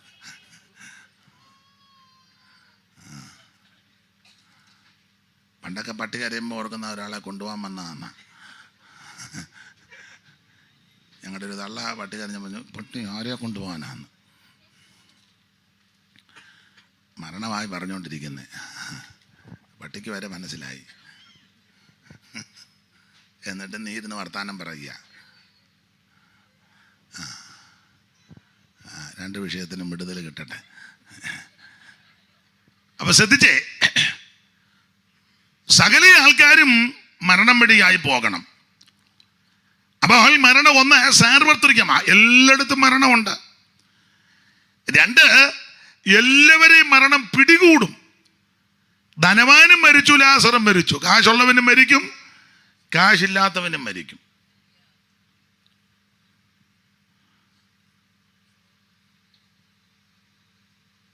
അപ്പൊ ശ്രദ്ധിക്കുക, അധ്യാത്മരാമായണത്തിൽ ഒരു വരിയുണ്ട്, ഭോഗങ്ങൾ ഓരോ ക്ഷണപ്രഭാചഞ്ചലം വേഗേന നഷ്ടമായുസുമോർക്ക നീ വക്നി സംതപ്ത ലോകസ്ഥാംബു ബിന്ദുന സന്നിഭം മർത്യജന്മം ക്ഷണഭംഗുരം ചക്ഷുശ്രവണകളസ്തമാം ദുർദുരം ഭക്ഷണത്തിനപേക്ഷിക്കുന്നത് പോലെ കാലാകിനാ പരിഗ്രസ്തമാം ലോകവും ആലോലചേതസാ ഭോഗങ്ങൾ തേടുന്നു. അപ്പൊ അതിന്റെ വരിയുടെ ഒരർത്ഥം, ഭോഗങ്ങൾ ഓരോ ക്ഷണപ്രഭാചഞ്ചല. ഭോഗം, സുഖം, ഈ ലോകത്ത് ലഭിക്കുന്ന സുഖങ്ങളെല്ലാം ക്ഷണപ്രഭ പോല, എന്ന് പറഞ്ഞാൽ മിന്നൽ പോല. കൊള്ളിയ മിന്നുന്നത് ഒത്തിരി നേരം നിൽക്കത്തില്ല, മിന്നി പോവുക. ഇതുപോലാണ് ക്ഷണപ്രഭ. അതുപോലെ ഭോഗം, സുഖം. ഭോഗങ്ങളെല്ലാം ക്ഷണപ്രഭാചഞ്ചലം വേഗേന നഷ്ടമായുസുമോർക്ക നീ. ആയുസ് വേഗം തീർന്നു പോകുന്നതാ, ചാഞ്ഞു പോകുന്ന നടല് പോലെ. അതിന് ഉദാഹരണമാ വക്നി സംതപ്ത ലോകസ്ഥാംബു ബിന്ദുന സന്നിഭം മർത്യജന്മം ക്ഷണഭംഗുരം. വക്നി സംതപ്ത ലോകസ്ഥാംബു ബിന്ദുന എന്ന് പറഞ്ഞാൽ ചുട്ടുപഴിപ്പിച്ച ഇരുമ്പോട്ടിന്റെ പുറത്ത് ഒരു തുള്ളി വെള്ളം, അമ്പു ബിന്ദുന, വെള്ളത്തുള്ളി വീണാൽ ഒരു ശബ്ദം കേൾക്കാം, അത്രേ ഉള്ളൂ, വെള്ളം കാണുകയില്ല. ഇതുപോലെ മനുഷ്യജീവിതം, ആയുസ്. ചക്ഷുശ്രവണകളസ്തമാം ദർദൂരം ഭക്ഷണത്തിന് അപേക്ഷിക്കുന്നത് പോലെയും. അപ്പൊ ശ്രദ്ധിക്കുക, മനുഷ്യജീവിതം ക്ഷണഭംഗുരമാണ്. കാശുള്ളവനും മരിക്കും, കാശില്ലാത്തവനും മരിക്കും. 3, മരണശേഷം രണ്ടവസ്ഥയിലേക്കാണ് പോകുന്നത്. ധനവാൻ യാതനാസ്ഥലത്തേക്ക്, ലാസറ് ആശ്വാസമുള്ളിടത്തേക്ക്. അതല്ലേ അവനവിടെ ഇരുന്ന് ആശ്വസിക്കുന്നെന്ന്. അവനവിടെ ഇരുന്ന് ആശ്വസിക്കും. രണ്ടവസ്ഥയാണ് മരണശേഷം. 1 ആശ്വാസം, 2 യാതന. ഇത് 2 അവസ്ഥകളാണ്. ഈ യാതനാ സ്ഥലത്ത് പോകാൻ കാരണമെന്ന? അതിന്റെ കാരണമാ. ആശ്വാസം പ്രാപിച്ചെടുത്ത് പോകാൻ കാരണമെന്ന? അതിന്റെ കാരണമാ പറയാൻ പോകുന്നത്. ധനവൻ അവിടെ കിടന്ന് മേളിലോട്ട് നോക്കിയപ്പോൾ ലാസർ. അപ്പൊ അബ്രഹാമിതനോട് പറഞ്ഞു, ലാസറിനെ ഇങ്ങോട്ട് വിടണം. അതെന്തിനാ? ബെരലിന്റെ അറ്റം വെള്ളത്തിൽ മുക്കി നാവൊന്ന് തണുപ്പിക്കണം. അപ്പം അബ്രഹാമിത പറഞ്ഞു, ഇടേ അങ്ങനെ ഇവിടെ നിന്ന് അങ്ങോട്ടും ഇങ്ങോട്ടും പോക്കൊന്നും ഈ TT വണ്ടി ഇടും പോലെ ഒക്കത്തില്ല. ടൗൺ ടു ടൗൺ, ഏതാ പർദീസ ടു യാതനാസല, അങ്ങനൊന്നും നടക്കുകയല്ലെന്ന് പറഞ്ഞു. ഇതൊരു പിളർപ്പുണ്ട്. ഇവിടെ നിന്ന് അങ്ങോട്ടും അവിടെ നിന്ന് ഇങ്ങോട്ടും ഒന്നും അങ്ങനെ ചുമ്മാ ലാത്തി കടിക്കാൻ, മരിച്ചു കഴിഞ്ഞാൽ അങ്ങനെ ചുമ്മാ എല്ലാവരും കറങ്ങി നടക്കുകയല്ല പറഞ്ഞതിൻ്റെ അർത്ഥം. അപ്പം മരിച്ചു കഴിഞ്ഞല്ലേ, അമ്മ മരിച്ചു കഴിഞ്ഞ് പറയാം, അമ്മച്ചി അന്നാ തോന്നുന്നത് ആ ഓമയുടെ ചോട്ടിയിരിക്കുന്നത്, പിന്നെ അമ്മയ്ക്ക് എന്താ അത്യാവശ്യമാണെന്നല്ലോ ഓമക്കേടി വന്നിരിക്കാൻ. പട്ടി ഓമ്മ അമ്മയാണെന്നാ തോന്നുന്നത്. അമ്മ പട്ടിയായിട്ടും വരത്തില്ല, പൂച്ചയായിട്ടും വരത്തില്ല, കോഴിയായിട്ടും വരും. കോഴി വെക്കുമ്പോൾ തള്ള വെക്കുക എന്നൊന്നും കയറി പറയരുത്. മരണം കഴിഞ്ഞാൽ വാഴത്തണ്ടേ കാക്കരുത്. എടാ അച്ഛനാണെന്നു, അച്ഛനെന്തിനാ വാഴത്തണ്ടേ കയറിയിരിക്കുന്നത്? ഈ അബദ്ധം ഒന്നും കയറി പറയരുത്. കർത്താവ് നേരിട്ട് പറയുകയാ, ഇവിടുന്ന് അങ്ങോട്ടും ഇങ്ങോട്ടും അങ്ങനെ കറങ്ങി കിടക്കാനൊന്നും ഒക്കത്തില്ല. അപ്പോൾ ഉടനെ ലാസർ പറഞ്ഞു, എന്നാ ഒരു കാര്യം ചെയ്യും, എൻ്റെ ഇടയിലോട്ട് വിടാൻ മേലെ ഞങ്ങളുടെ വീട്ടിലോട്ടൊന്ന് വിട്ടേക്കാൻ. അതിനാ എനിക്ക് 5 സഹോദരന്മാർ വീട്ടിലുണ്ട്. അതിന് അവരിങ്ങോട്ട് വരരുത്, അവരങ്ങ് വരണം. അതിന് ലാസറിനെ അങ്ങോട്ട് വിടുകയാണെങ്കിൽ ലാസർ എന്ന് കാര്യം പറയുമ്പോൾ അവന്മാർ മാനസാന്തരപ്പെടും. അപ്പോൾ അവർക്ക് ആശ്വാസം പ്രാപിക്കുന്ന സ്ഥലത്ത്. അപ്പോൾ അതിൻ്റെ അർത്ഥം ഞാൻ ഈ യാതനാസ്ഥലത്ത് വന്ന് കിടന്നത് മാനസാന്തരപ്പെടാഞ്ഞുകൊണ്ടാണ്. അതുകൊണ്ടാണ് ഇവിടെ വന്ന് പെട്ടു. അതുകൊണ്ട് ഇന്ന് രാത്രി ചാകാത്ത മുഴുവൻ കെടാത്ത ദൈവമുള്ള യാതനാസ്ഥലത്ത് നിത്യനരകത്തിൽ നീ പോകാതിരിക്കാൻ ചെയ്യേണ്ട പ്രധാനപ്പെട്ട കാരണം മാനസാന്തരപ്പെട്ട് യേശു ക്രിസ്തുവിനെ രക്ഷിതാവായി സ്വീകരിക്കണം. ദൈവത്തിന് മഹത്വം. ആര് തന്നെ പറഞ്ഞാലും നീതിയിൻ വഴി തേടാതെ, ആര് തന്നെ പറഞ്ഞാലും നീതിയിൻ വഴി തേടാതെ, പാപമങ്ങനെ ചെയ്തവർ പരമാവധിയോട് നശിച്ചിടും, പരമാവധിയോട് നശിച്ചിടും. ഓ ദൈവക്രോധത്തിൽ നീയും വെന്തരിഞ്ഞു ചാകരുതേ, നിത്യതീയിൽ വീഴരുതേ. ഓ ദൈവക്രോധത്തിൽ നീയും വെന്തരിഞ്ഞു ചാകരുതേ, നിത്യതീയിൽ വീഴരുതേ. ഇന്ന് തന്നെ രക്ഷ നേടുക, ഇന്നു തന്നെ രക്ഷ നേടുക. ഓ ഇന്ന് തന്നെ രക്ഷ നേടുക. ഇത് സുപ്രധാന കാലമായി, ഇത് രക്ഷാ ദിവസമാ.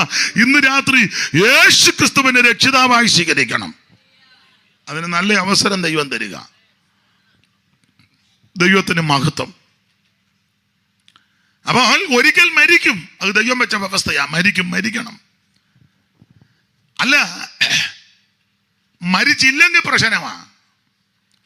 ഞാൻ എപ്പോഴും പറയും, ഇവിടെ ഇരിക്കുന്ന മുഴുവൻ ആൾക്കാർ മരിക്കാതെ പിന്നെ ഒരു 50 കൊല്ലം കൊണ്ടിരുന്ന വലിയ പ്രശ്നമാ. മരിക്കണം. മരിക്കാതിരുന്നാലോ അത് അതിലും വലിയ വൈതരണിയാ. നിങ്ങൾക്കറിയാമല്ലോ, പണ്ട് സ്കൂളിൽ പഠിച്ചത് ആ കാലൻ ഇല്ലാത്ത കാലം. കുഞ്ചൻ തമ്പിയാരുടെയാ. കാലൻ ഇങ്ങോട്ട് വരുന്നില്ല. കാലം വരാത്ത കാരണം ഒരെണ്ണം പോകുന്നില്ല. അത് വലിയ പ്രശ്നമായി. മുത്തച്ഛൻ മുതുക്കൻ്റെ മുത്തച്ഛൻ ഇരിക്കുന്നു, മുത്തച്ഛൻ അവനുള്ള മുത്തച്ഛൻ മരിച്ചില്ല. 500 നിങ്ങൾ സ്കൂളിൽ പഠിച്ചതല്ലേ അല്ലേ? പുറക്കെ പറ, പഠിച്ചല്ലേ?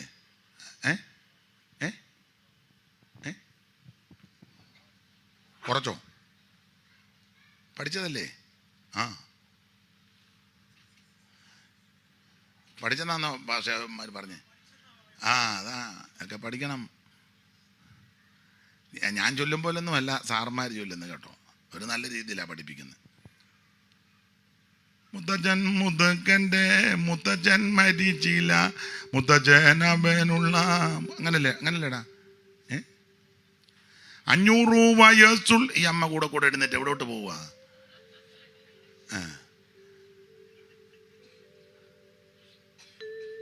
ആകെ 5-6 ഉള്ള അതിനിടെ എൻ്റെ തള്ള കൂടെ എഴുന്നേറ്റ് 500 വയസ്സുള്ളോരപ്പൂപ്പന്മാരും ഇപ്പോൾ കുഞ്ഞായിട്ടിരിക്കുന്നു. അപ്പൂപ്പൻ അവർ കൊണ്ട് കഞ്ഞിക്ക് വകയില്ല, വീടുകൾ ഒരിടത്തും കുഞ്ഞുങ്ങൾ കെട്ടു 10 പറയരി കൊണ്ടുപോരാ. 10-100 പറ വെച്ചാൽ മുതുക്കന്മാർക്ക് അതും കൊണ്ടങ് എത്രമാത്രം 2 തറ്റ് വിളമ്പുമ്പോൾ എത്തുമല്ല.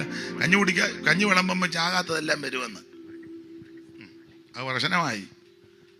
10-100 പറ വെച്ചാൽ മുതുക്കന്മാർക്ക് അതുകൊണ്ട് ഒക്കുന്നില്ല. അപ്പം ചാകാതിരുന്ന പ്രശ്നമാണ്. അപ്പം മരിക്കണം. മരിച്ചേ ഒക്കൂ. ഒരിക്കൽ മരിക്കുകയും പിന്നെ ന്യായവതിയും ദൈവം നിയമിച്ചിരിക്കുന്നതാ. മരണത്തിൽ നിന്ന് ആർക്കും ഒഴിയാമതല്ല. മൂത്താമ്പാക്കൽ ഉപദേശം ഒരിക്കൽ ഇങ്ങനെ പാടി, കൊട്ടാരമായാലും വിട്ടേ മതിയാകൂ, കോട്ടയ്ക്കകത്തേക്കും മൃത്യു ചെല്ലും. 10,000 നില പൊക്കി പണിഞ്ഞാൽ അതിനുള്ളിലും സൂക്ഷം ചെന്ന് പ്ലെയിൻ ഇടിച്ച് കയറുകയായിരുന്നു. എംപയർ സ്റ്റേറ്റ് ബിൽഡിങ് അമേരിക്കയിലെ 100 നില കൂടുതലാണ്. അവന്മാർ സൂക്ഷം ചെന്ന് ഇടിച്ച് അന്നേരം തീർന്നു. മനസ്സിലായോ? പിന്നെ രണ്ടാമത് അവർ പണിതു. അതിനകത്ത് ഞാൻ കയറിയിട്ടുണ്ട്. നാളെ പോയപ്പോൾ ഒന്ന് കയറിയതാ. ഇതെങ്ങനെയാണെന്ന് അറിയാൻ കയറിയതാ. കയറിയപ്പോഴേ പ്രാർത്ഥിച്ചു, കർത്താവേ ഞാൻ കയറുമ്പോഴൊന്നും ഇടി നടക്കരുത്, കാരണം ഇവിടെ വിളക്കുവട്ടത്തിൻ്റെ കൺവെൻഷനൊക്കെ വന്ന് പ്രസംഗിക്കേണ്ട, അവിടെ ഇടിച്ചിടരുതെന്ന്. അപ്പം എത്ര നില പൊക്കിപ്പണിഞ്ഞാലും സൂക്ഷം അവിടെ വന്ന് കയറും. അതുകൊണ്ടല്ലയോ നിങ്ങൾ ഹൈന്ദവ സ്നേഹിതന്മാർ സപ്താഹമൊക്കെ നടത്തുമല്ലോ. സപ്താഹം അതിൻ്റെ ചരിത്രം നിങ്ങൾ അവരോട് ചോദിക്കണം.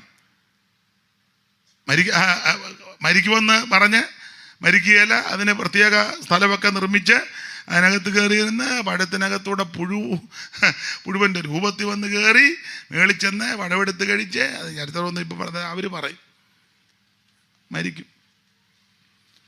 അതുകൊണ്ടാണ് പണ്ട് അമ്പലത്തിൽ പോയപ്പോൾ ചൊല്ലിട്ടുണ്ട്, കരളിൽ വിവേകം കൂടാതെ കണ്ടരനിമിഷം ബദ കളയരുതാരും മരണം വരുമിനി എന്ന് നിനച്ചിക മരുപുക സതതം നാരായണ ജയ. നമ്മുടെ യൂട്യൂബുകാർ നാരായണ ജയ എന്നുള്ളത് കട്ട് ചെയ്തേച്ച് പറയാളിപ്പം നാമം ജപിക്കാന്ന്. അയ്യോ എല്ലാ നാശം ഒപ്പിച്ചു വെക്കുന്നറിയാം. മോനങ്ങനെ ഒപ്പിക്കുകയല്ലോ. പേരെന്തുവാ? നല്ല പേരാ, കളയരുത്. കുന്നുകൾ പോലെ ധനമുണ്ടാകിലും ഇന്ദ്രനു സമമായി വാണിടുകിലും ഒന്നുരിയാടുവതിന്നിട കിട്ട വന്നാൽ യമഭടർ നാരായണ ജയ. അപ്പോൾ കുന്നുകൾ പോലെ ധനമുണ്ടെങ്കിലും ഇന്ദ്രന് സമമായി നീ ജീവിക്കുന്ന വ്യക്തിയാണെങ്കിലും യമകിങ്കരന്മാർ വന്ന് അറസ്റ്റ് ചെയ്താൽ ഒക്ഷര ഉരിയാടാൻ അനുവദിക്കുകയല്ല. എൻ്റെ മൊബൈൽ എന്ന് പറയുന്നതിന് മുന്നേ എൻ്റെ യാകാൻ നോക്കിയിരിക്കുക, എൻ്റെ മൊബൈൽ അടിച്ചു മാറ്റാൻ ഒരു തർക്കവും ഇല്ല. ഇപ്പോൾ ഇട്ടിരിക്കുന്ന കമ്മലും മാലയൊക്കെ മരുമകൾ ഉന്നം വെച്ച് നിൽക്കുക, തള്ളയുടെ കണ്ണടന്നതിന് മുന്നേ അവൾ ആദ്യം കയറി അത് എടുക്കത്തേ ഉള്ളൂ. എൻ്റെ അമ്മച്ചി എന്നും പറഞ്ഞ് ദൂത്തൊരു പിടി. അപ്പൊ ചുരുക്കി പറഞ്ഞാൽ സകലതും വിട്ടേച്ച് പോകണം. അതാ മൂത്താമക്കൽ ഉപദേശം പറയുകയാ, കൊട്ടാരമായാലും വിട്ടേ മതിയാകൂ, കോട്ടയ്ക്കകത്തേക്ക് മൃത്യു ചെല്ലും. 10,000 നില പൊക്കി പണിഞ്ഞാൽ അതിനുള്ളിൽ മൃത്യു കയറി ചെല്ലും. ചെറ്റപ്പുരകതിൽ പാർക്കുന്ന ഭിക്ഷുവും മുറ്റും മരണത്തിന് അധീനനായി. നല്ല വരികളാ. അതിൻ്റെ ഒടുവിലത്തെ വരി ഇങ്ങനെ, കാലന്റെ കോലമായി മൃത്യു വരും നിന്റെ കാലും കൈയും കെട്ടി കൊണ്ടുപോകും. കാലന്റെ കോലമായി മൃത്യു വരും നിന്റെ കാലും കൈയും കെട്ടി കൊണ്ടുപോകും. ആ കാലന്റെ കോലമായി മൃത്യു വരും നിന്റെ കാലും കൈയും കെട്ടി കൊണ്ടുപോവാ. കണ്ണും മീഴിച്ചു ഞാൻ വായും പിളർന്നു ഞാൻ മണ്ണോടു മണ്ണങ്ങു ചേർന്നിടുമേ.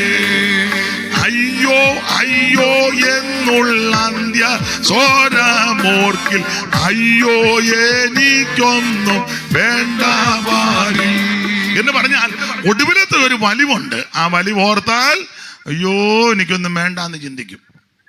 ഒടുവിലത്തെ ഒരു വലിവുണ്ട്, കണ്ടിട്ടുണ്ടോ? പോകുന്ന സമയമാകുമ്പം ഇടുപ്പ് രണ്ടൂടെ കൂട്ടിപ്പിടിച്ചു. അന്നേരം പ്രായമുള്ളവരും പരിജ്ഞാനമുള്ളവർ പറയും പോകാറായി. അന്ന് ഈ ഇടുപ്പ് രണ്ടൂടെ പിടിച്ചൊരു വലിവ് പോകാറായി. അപ്പൊ അയ്യോ അയ്യോ എന്നുള്ള ഒടുവിലത്തെ വലിവ് ഓർത്താൽ അയ്യോ എനിക്കൊന്നും വേണ്ടാന്ന് ചിന്തിക്കും. എന്നും രാവിലെ വലിവ് ഓർത്താൽ മതി. എന്നൊക്കെ ഒരുമാതിരിപ്പെട്ട കാര്യത്തോടൊന്നും ഒരു താല്പര്യവും ഞാൻ എപ്പോഴും പറയും, രാവിലെ എഴുന്നേക്കും വലിവ് ഓർക്കണം, ഒരു ചവപ്പെട്ടിയും കാണണം. ശവപ്പെട്ടി അങ്ങേറ്റത്തിരിക്കുക, മേരിക്കുട്ടി വാവാ എന്നും പറഞ്ഞ് വിളിക്കുക. ചൂട്ടൻ ചെന്ന് ശവപ്പെട്ടി കയറി കിടക്കുക, ഇതെന്നും കാണണം. അത് കാണുമ്പോൾ തന്നെ ഒരുമാതിരിപ്പെട്ട കേസിനോടൊക്കെ നിനക്ക് വിരക്തി തോന്നും. ഇത് കാണണം, അറിയണം, മരിക്കും. അപ്പോൾ ഒരിക്കൽ മരിക്കുകയും പിന്നെ ന്യായവതിയും ദൈവം മനുഷ്യർക്ക് നിയമിച്ചിരിക്കുക, സകല ആൾക്കാരും മരിക്കും. മരണത്തിൽ നിന്ന് ഒഴിയാമതല്ല. അതുകൊണ്ട് ഇന്ന് രാത്രി എനിക്ക് എന്നെ കേൾക്കുന്നവരോട് പറയാനുള്ള പ്രധാന സന്ദേശം, ഞാനും നിങ്ങളുമെല്ലാം ഒരു ദിവസം മരിക്കും. പക്ഷേ മരിക്കുന്നതിന് മുമ്പ്, കണ്ണടയുന്നതിന് മുമ്പ്, മരണത്തിന് തണുത്തകരം വന്ന് തപ്പുന്നതിന് മുമ്പ് സകല ആൾക്കാർ യേശുവിനെ രക്ഷിതാവായി സ്വീകരിക്കണം. മറ്റൊരുത്തനും രക്ഷയില്ല. നാം രക്ഷിക്കപ്പെടുവാൻ ആകാശത്തിന് കീഴിൽ മനുഷ്യരുടെ ഇടയിൽ നൽകപ്പെട്ട ഒരേ ഒരു നാമം, അത് നസറായനാകുന്ന യേശു ക്രിസ്തുവിന്റെ പരിശുദ്ധ നാമം. ആ യേശുവിനെ രക്ഷിതാവായി സ്വീകരിക്കണം കണ്ണടയുന്നതിന് മുമ്പ്. അതിന് ഇന്ന് രാത്രി ദൈവം നിനക്ക് അവസരം തന്നിരിക്കുക. 5 പൈസ കൊടുക്കണ്ട, അര കാശ് മുടക്കണ്ട, അര മൈൽ നടക്കണ്ട, ഭൗതിക വസ്തുക്കൾ ഒന്നും കൊടുക്കണ്ട, കയ്യും കാലും ഒന്നും പൊക്കണ്ട. ഇരിക്കുന്ന കിടത്തിരുന്ന്, കേൾക്കുന്ന കിടത്തിരുന്ന് ഒരു ഒറ്റ വാക്ക് പറ, എൻ്റെ യേശുവേ, എൻ്റെ കണ്ണടയുന്നതിന് മുമ്പ് എന്നെ രക്ഷിക്കണമേ, എൻ്റെ ഉള്ളത്തിലേക്ക് വരണം, എൻ്റെ പാപത്തെ ക്ഷമിക്കണം, എൻ്റെ രോഗങ്ങളെ സൗഖ്യമാക്കണം, അവിടുത്തെ മകനാക്കി മകളാക്കി എന്നെ തീർക്കണം. ഇന്ന് രാത്രി എന്നെ രക്ഷിക്കണമെന്ന് ആര് കർത്താവിനോട് പ്രാർത്ഥിക്കും, കർത്താവിൻ്റെ നാമത്തെ വിളിച്ചപേക്ഷിക്കുന്ന ഏവനും രക്ഷിക്കപ്പെടും. യേശുക്രിസ്തു ഒരു വിഭാഗത്തിന്റെ, മതത്തിന്റെ, സംഘടനയുടെ, സഭയുടെ ആളല്ല. അവിടുന്ന് മുഴു ലോകത്തിന്റെയും ദൈവമാ. ഏത് ജാതിയിലോ മതത്തിലോ കുലത്തിലോ കുടുംബത്തിലോ നിറത്തിലോ നിലവാരത്തിൽപ്പെട്ട വ്യക്തിയാകട്ടെ, കക്ഷിപക്ഷ വർഗ വർണ്ണ വ്യത്യാസം കൂടാതെ സകല ആൾക്കാരെ രക്ഷിക്കാൻ കഴിവുള്ളവനാണ് യേശുക്രിസ്തു. ഇന്ന് രാത്രി എന്നെ കേൾക്കുന്ന പ്രിയരെ, കണ്ണടയുന്നതിന് മുമ്പ് കർത്താവിനെ ഉള്ളത്തിൽ ഏറ്റെടുക്കണം. അതിനിന്ന് രാത്രി ദൈവം അവസരം തരിക. ഒരിക്കൽ മരിക്കും. അപ്പൊ ഒന്ന് മരണം, അധികം വിവരിക്കുന്നില്ല. 2 ന്യായവിധി. 2 ന്യായവിധിയുണ്ട്. ഈ ന്യായവിധി ശിക്ഷാവിധി രണ്ടും രണ്ടാ.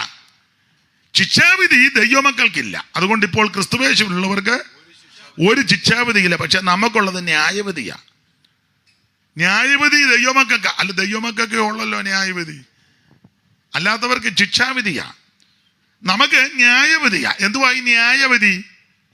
പേര് കേൾക്കുമ്പോൾ ന്യായമായ വിധി, അതായി ന്യായവിധി. ചിലക്കങ്ങ് പേടിയാ ന്യായവിധി എന്ന് പറയുമ്പോൾ. അമ്മേ, ന്യായവിധി എന്ന് പറഞ്ഞാൽ ന്യായമായ വിധി, അത്രേ ഉള്ളു ന്യായവിധി. എന്നെ ചൊല്ലിപ്പെടുത്തരുത്, ഇവിടെ അങ്ങനെ നിൽക്കട്ടെ, അതും ചോദിച്ചേട്ടൻ കേൾക്കട്ടല്ല. ഇപ്പം എന്നാ ചെയ്യുന്നു? കല്ലെടുത്തെറിഞ്ഞ് അത് കിടന്ന് പിന്നെ അലയ്ക്കും, പിന്നെ പ്രശ്ന. അപ്പൊ ശ്രദ്ധിച്ചേ, ന്യായവിധി, ന്യായമായ വിധി. അവനവന് ശരീരത്തിരിക്കുമ്പോൾ ചെയ്യുന്നത് നല്ലതാകലും തീയതാകലും അതിന് തക്കവണ്ണം പ്രാപിക്കേണ്ടതിന് നാം എല്ലാവരും ക്രിസ്തുവിന്റെ, ഒന്ന് ഉറക്കം പറ, ക്രിസ്തുവിന്റെ മുൻപിൽ നിന്ന് ന്യായം പറഞ്ഞിടുവാൻ, ക്രിസ്തുവിന്റെ മുൻപിൽ നിന്ന് ന്യായം പറഞ്ഞിടുവാൻ പാപ്പ ബിഷോപ്പന്മാരും മെത്രാന്മാരച്ഛന്മാരും നാസ്തികരും എല്ലാ ആസ്തികരും ന്യായം വിധിച്ച് തള്ളും മഹാദൈവം. ദുഷ്ടനെ വിധി ചൊല്ലി പുറന്തള്ളും തേജസ്സിൻ സിംഹാസനം ന്യായമായി വിധി ചൊല്ലി പോകുവിൻ, ഞാൻ നിങ്ങളെ അറിയുന്നില്ല. തേജസ്സിൻ സിംഹാസനം ന്യായമായി വിധി ചൊല്ലി പോകുവിൻ, ഞാൻ നിങ്ങളെ അറിയുന്നില്ല. ന്യായം വിധിച്ച് തള്ളും മഹാദൈവം.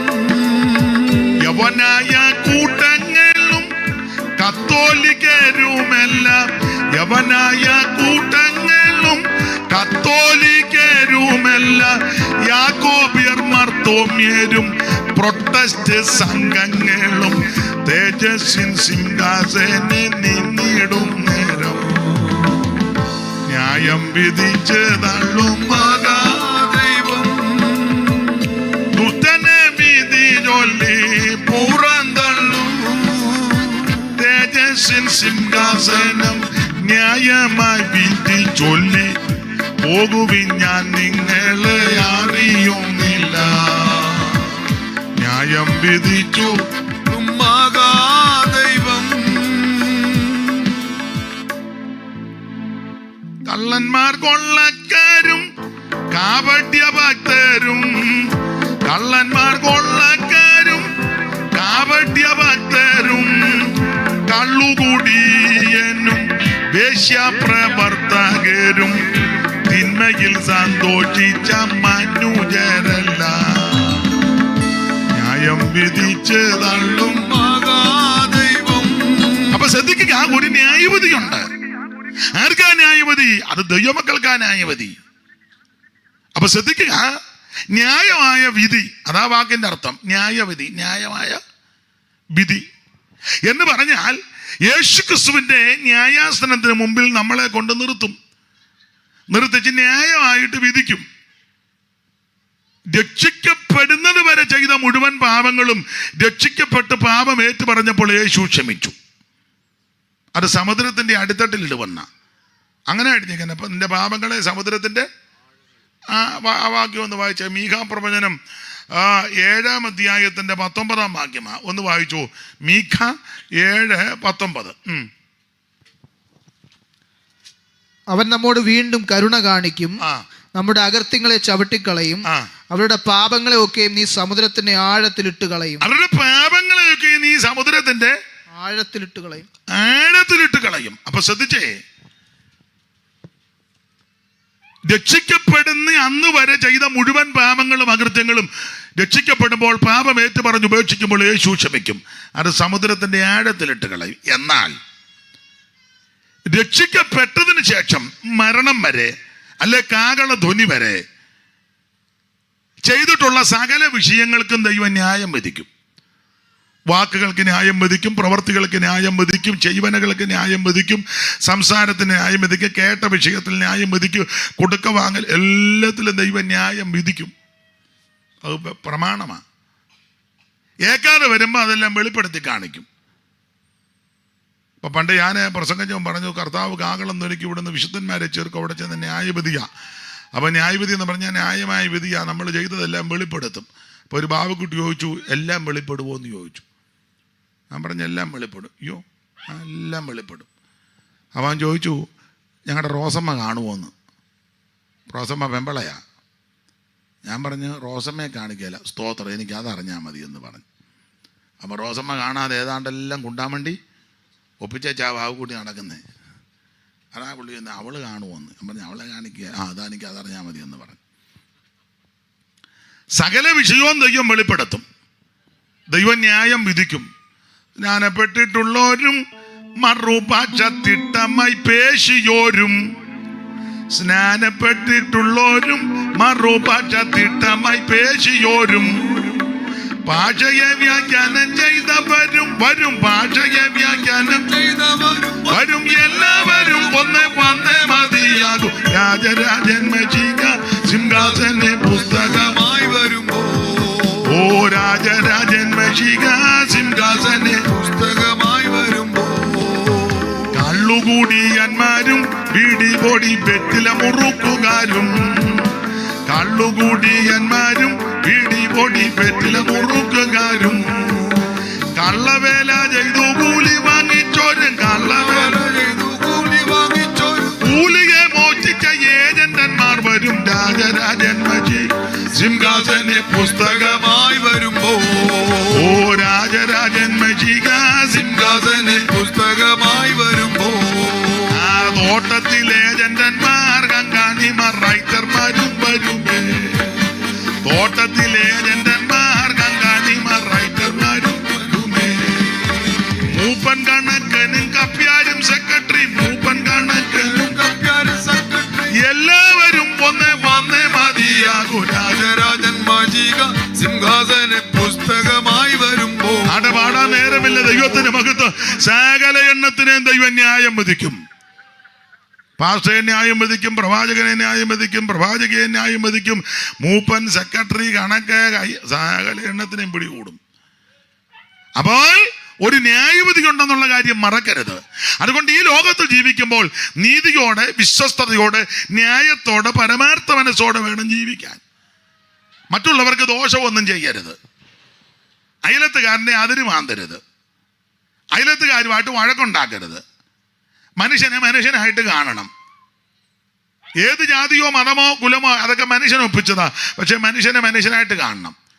മാതാപിതാക്കളെ ബഹുമാനിക്കണം. സഹോദരങ്ങളോട് സ്നേഹമുണ്ടായിരിക്കണം. അയലത്തുകാരെ, നാട്ടുകാരെയൊക്കെ സ്നേഹിക്കണം. ആരോടും കൈപ്പായിട്ടിരിക്കരുത്. തമ്മിൽ പിണങ്ങരുത്. വഴക്കുണ്ടാക്കരുത്. മനസ്സിലായോ? വെല്ലം പിടികിട്ടിയോ? മരുമകളുമായിട്ട് കിടന്ന് കൊമ്പ് കോർക്കരുത്.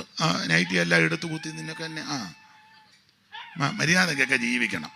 മനസ്സിലായോ? അപ്പൊ ശ്രദ്ധിക്കുക. ഏതായാലും പാസ്റ്റർ വിട്ടിരുന്ന അടുത്ത വല്ലോ കൊള്ളയുടെ യോഗമല്ലല്ലോ അതും തീർത്ത് ഇടപാട് തീർക്കുക.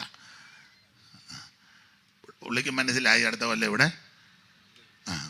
രണ്ടു കൂട്ടരും ഒന്നിച്ചങ്ങ് നിർത്താം. സമയം എന്നായി?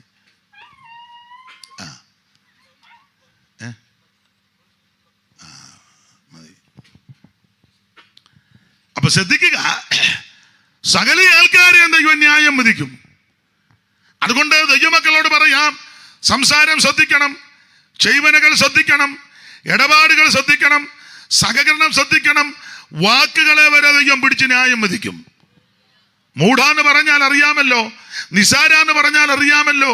ആകയാൽ സകല ആൾക്കാരും വളരെ ഭയത്തോടെ വേണം ദൈവത്തെ സേവിക്കാൻ.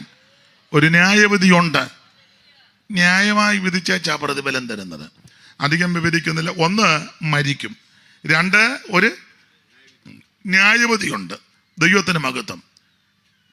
ന്യായവിധി എന്ന് പറഞ്ഞാൽ ന്യായം വിധിച്ചേച്ച് അതിൻ്റെ കൃത്യമായ പ്രതിഫലം തരും. ദുഷ്ടന്മാരെയും ദൈവം ന്യായം വിധിക്കും. ആ ന്യായവിധിയിൽ അറിയാം ആരൊക്കെ എങ്ങനെ ജീവിച്ചെന്ന്. അതുകൊണ്ട് ഇന്ന് രാത്രി എന്നെ കേൾക്കുന്ന പ്രിയപ്പെട്ടവരോട് പറയാം, നേരോടും വിശ്വസ്തയോടും ചൊവ്വോടുമൊക്കെ എല്ലാവരും ജീവിച്ചോണം. ദൈവത്തിൻ്റെ മഹത്വം. ഇല്ലെങ്കിൽ നരകത്തിനകത്ത് പോവും. വേറെ പുസ്തകം പഠിപ്പിക്കുന്ന തീപ്പൊയ്ക്ക എന്നൊക്കെയാണ് പറയുന്നത്. തീപ്പൊയ്ക്ക അങ്ങനെ എഴുതിയേക്കുന്നത്. എങ്ങനെ? തീപ്പൊയ്ക്ക, നരകം. ചൊല്ലി പറയുന്ന നരകമൊന്നും ഇല്ലെന്നാണ് പറയുന്നത്. വേറെ പുസ്തകം പഠിപ്പിക്കുന്നതും അതങ്ങനെ തന്നെ വിശ്വസിക്കുന്ന നരകമുണ്ട്. സ്തോത്രം. ആ യെശയ്യാ പ്രവചനം 14:9 ഒന്ന് വായിച്ചേ. 9 മുതൽ യെശയ്യാവ് 14:9 മുതൽ ഒന്ന് വായിച്ചേ. പെട്ടെന്ന് വാക്യം വായിച്ചു വിടുന്നേ ഉള്ളൂ.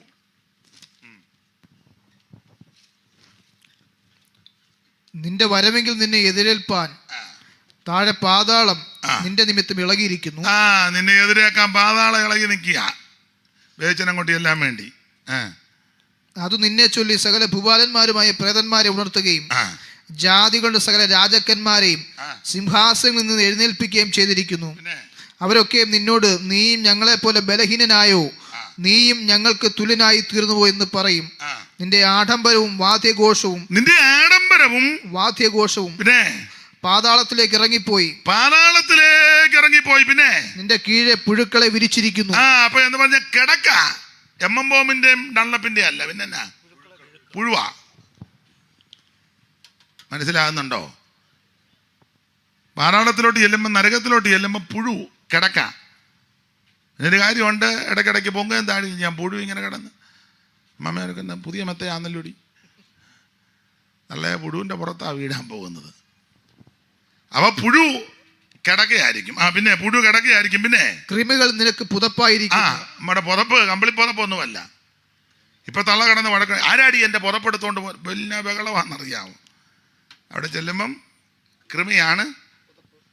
വല്ലതും മനസ്സിലാകുന്നുണ്ടോ? പുഴുമത്തെയും കൃമി പുതപ്പും നല്ല സുഖമായിരിക്കും. ദൈവത്തിന് മകത്ത്. എല്ലാ ഭാഗവും ഞാൻ എടുക്കുന്നില്ല. 66:24 വായിച്ച യെശയ്യാവ്.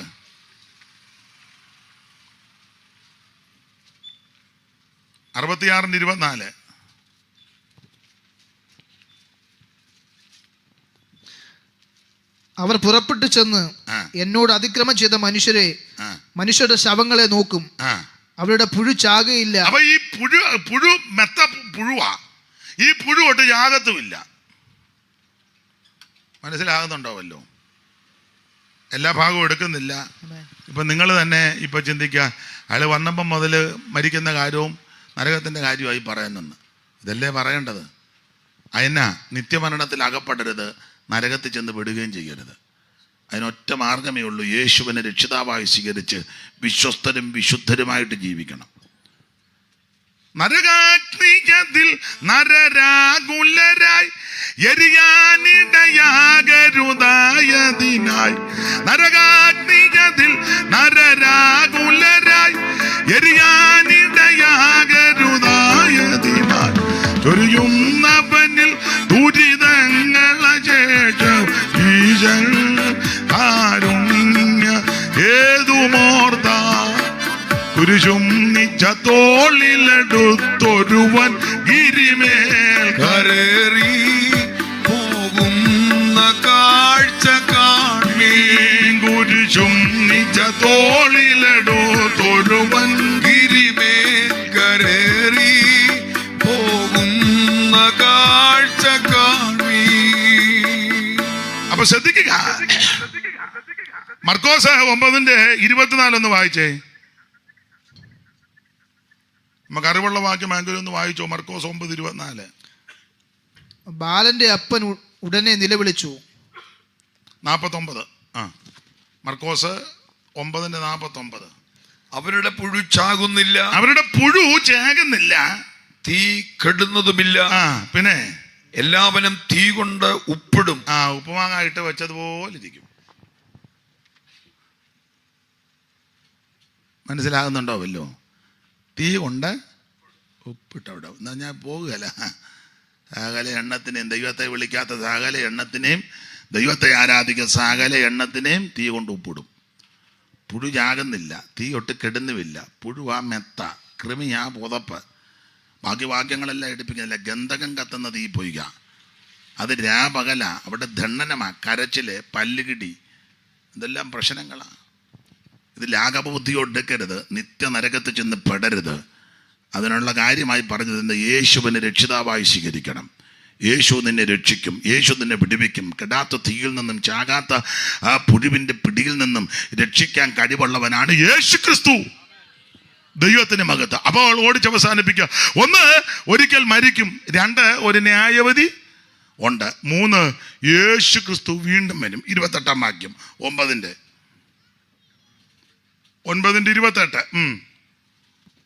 അങ്ങനെ തന്നെ അനേകരുടെ പാപങ്ങളെ ചുമപ്പാൻ ഒരിക്കൽ അർപ്പിക്കപ്പെട്ട് തനിക്കായി കാത്തു നിൽക്കുന്ന രക്ഷയ്ക്കായി അവൻ പാപം കൂടാതെ രണ്ടാമതും പ്രത്യക്ഷനാകും. പാപം കൂടാതെ രണ്ടാമതും പ്രത്യക്ഷനാകും. യേശു ക്രിസ്തു രണ്ടാമതും പ്രത്യക്ഷനാകും. അപ്പൊ അതിന്റെ അർത്ഥം എന്നാ?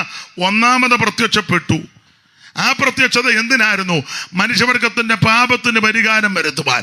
9-ാം അധ്യായത്തിന്റെ 26 വായിച്ച എബ്രായ ലേഖനം 9-ാം അധ്യായത്തിന്റെ 26 വാക്യം.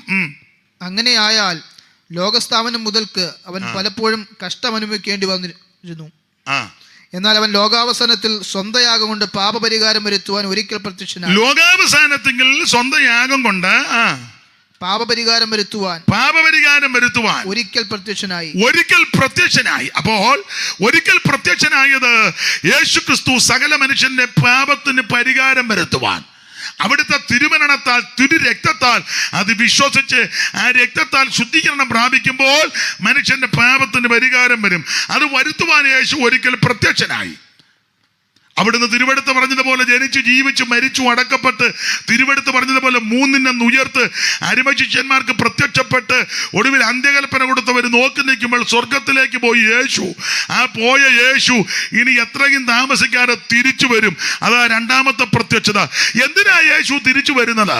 ഈ വാക്യത്തിൽ കാണുന്നത് കാത്തിരിക്കുന്നവരുടെ രക്ഷയ്ക്ക്. ആ വാക്യം വായിച്ചേ. അങ്ങനെ തന്നെ അനേകരുടെ പാപങ്ങളെ ചുമപ്പാൻ ഒരിക്കൽ അർപ്പിക്കപ്പെട്ട് തനിക്കായി കാത്തു നിൽക്കുന്നവരുടെ രക്ഷയ്ക്ക് അവൻ പാപം കൂടാതെ രണ്ടാമതും കാത്തു നിൽക്കുന്നവരുടെ രക്ഷയ്ക്കായി യേശു വീണ്ടും വരുന്നത്. എല്ലാവരുടെയും രക്ഷയ്ക്കല്ല, കാത്തിരിക്കുന്ന വിശുദ്ധന്മാരുടെ രക്ഷയ്ക്ക് യേശു വീണ്ടും വരും. 2, എന്തിനാ യേശു വീണ്ടും വരുന്നത്? ഒറ്റ വാക്ക് പറഞ്ഞാൽ അവൻ തൻ്റെ വിശുദ്ധന്മാരെ തന്നോടുകൂടെ ഇരുത്താൻ. യോഹന്നാൻ 14:1-2 നമുക്ക് അറിവുള്ള വാക്യമാ, എങ്കിലും ഒന്ന് വായിച്ചോ. യോഹന്നാൻ 14:1-2. യേശു എന്തിനാ വരുന്നത്? 1, കാത്തിരിക്കുന്ന വിശുദ്ധന്മാരുടെ രക്ഷയ്ക്ക്. 2, തൻ്റെ ജനത്തെ തന്നോടുകൂടെ ഇരുത്തുവാൻ. 14:1-2. നിങ്ങളുടെ ഹൃദയം കലങ്ങിപ്പോകരുത്. ദൈവത്തിൽ വിശ്വസിപ്പിൻ, എന്നിലും വിശ്വസിപ്പിൻ. എന്റെ പിതാവിന്റെ ഭവനത്തിൽ അനേകം വാസസ്ഥലങ്ങളുണ്ട്. ഇല്ലെങ്കിൽ ഞാൻ നിങ്ങളോട് പറയുമായിരുന്നു. പിന്നെ ഞാൻ നിങ്ങൾക്ക് സ്ഥലം ഒരുക്കുവാൻ പോകുന്നു. ഞാൻ പോയി നിങ്ങൾക്ക് സ്ഥലം ഒരുക്കിയാൽ ഞാൻ ഇരിക്കുന്നിടത്ത് നിങ്ങളും ഇരിക്കേണ്ടതിന് പിന്നെയും വന്ന് നിങ്ങളെ എന്റെ അടുക്കൽ ചേർത്തുകൊള്ളും. ദൈവത്തിന് മഹത്വം. Praise the Lord. സകല ആൾക്കാരെയും തന്നെ സേവിക്കുന്ന, ആരാധിക്കുന്ന തൻ്റെ ഭക്തന്മാരെ തന്നോടുകൂടെ ഇരുത്താൻ.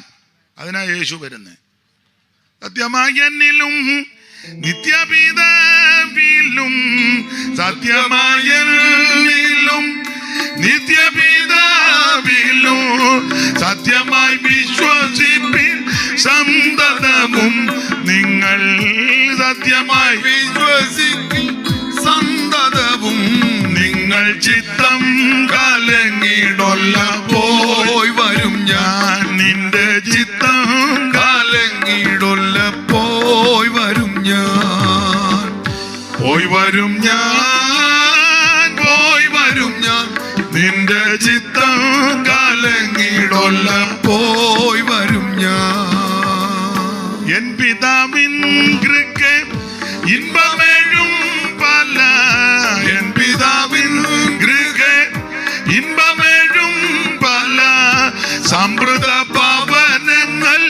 ഉണ്ടതിനാലിനി സമൃദ്ധ ഭവനങ്ങൾ ഉണ്ടതിനാൽ ഇനി ചിത്തം കലങ്ങിടൊല്ല പോയി വരും ഞാൻ നിന്റെ ചിത്തം കാലങ്ങിടൊല്ല പോയി വരും ഞാൻ കരമുയർത്ത് ദൈവത്തെ മഹത്വപ്പെടുത്ത്. എന്തിനാണ് യേശു ക്രിസ്തു വീണ്ടും വരുന്നത്? ഒന്ന്, തനിക്കായി കാത്തുനിൽക്കുന്ന വിശുദ്ധന്മാരുടെ രക്ഷയ്ക്ക്.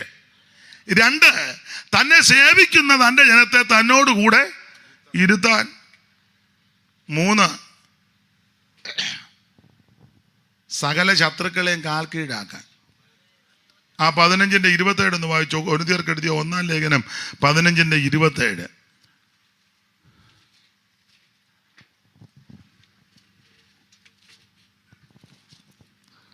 സകലത്തെയും അവന്റെ കാൽ കീഴാക്കിയിരിക്കുന്നുണ്ടല്ലോ.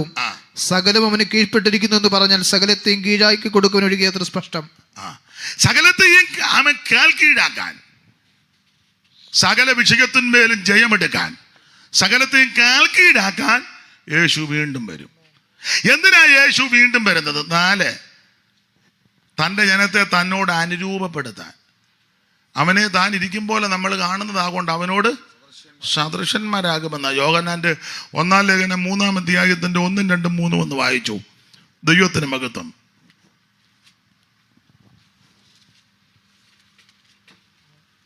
പെട്ടെന്ന് വായിച്ചു, നിർത്താൻ പോവുക. കാൺമിൻ നാം ദൈവമക്കൾ എന്ന് വിളിക്കപ്പെടുവാൻ പിതാവ് നമുക്ക് എത്ര വലിയ സ്നേഹം നൽകിയിരിക്കുന്നു. അങ്ങനെ തന്നെ നാം ആകുന്നു. ലോകം അവനെ അറിഞ്ഞിട്ടില്ലായിക്കൊണ്ട് നമ്മയും അറിയുന്നില്ല. പ്രിയമുള്ളവരെ, നാം ഇപ്പോൾ ദൈവമക്കളാകുന്നു. നാം ഇന്നതാകുമെന്ന് ഇതുവരെ പ്രത്യക്ഷമായില്ല. അവൻ പ്രത്യക്ഷനാകുമ്പോൾ നാം അവനെ താൻ ഇരിക്കും പോലെ തന്നെ കാണുന്നതാകൊണ്ട് അവനോട് സദൃശന്മാരാകും. അവനോട് നമ്മൾ സദൃശന്മാരാകും. ദൈവത്തിന്റെ മഹത്വം. അപ്പൊ എന്തിനാ യേശു ക്രിസ്തു വരുന്നത്? നാം അവനോട് അനുരൂപപ്പെടാൻ, സദൃശന്മാരാകാൻ. ആർക്കും ഒരു സന്തോഷവും പ്രത്യാശയില്ല. അത് ഞാൻ പറഞ്ഞുകൊണ്ട് ഇല്ല പിന്നെ എന്താ അത്യാവശ്യമാണെന്ന് അറിഞ്ഞില്ലേ.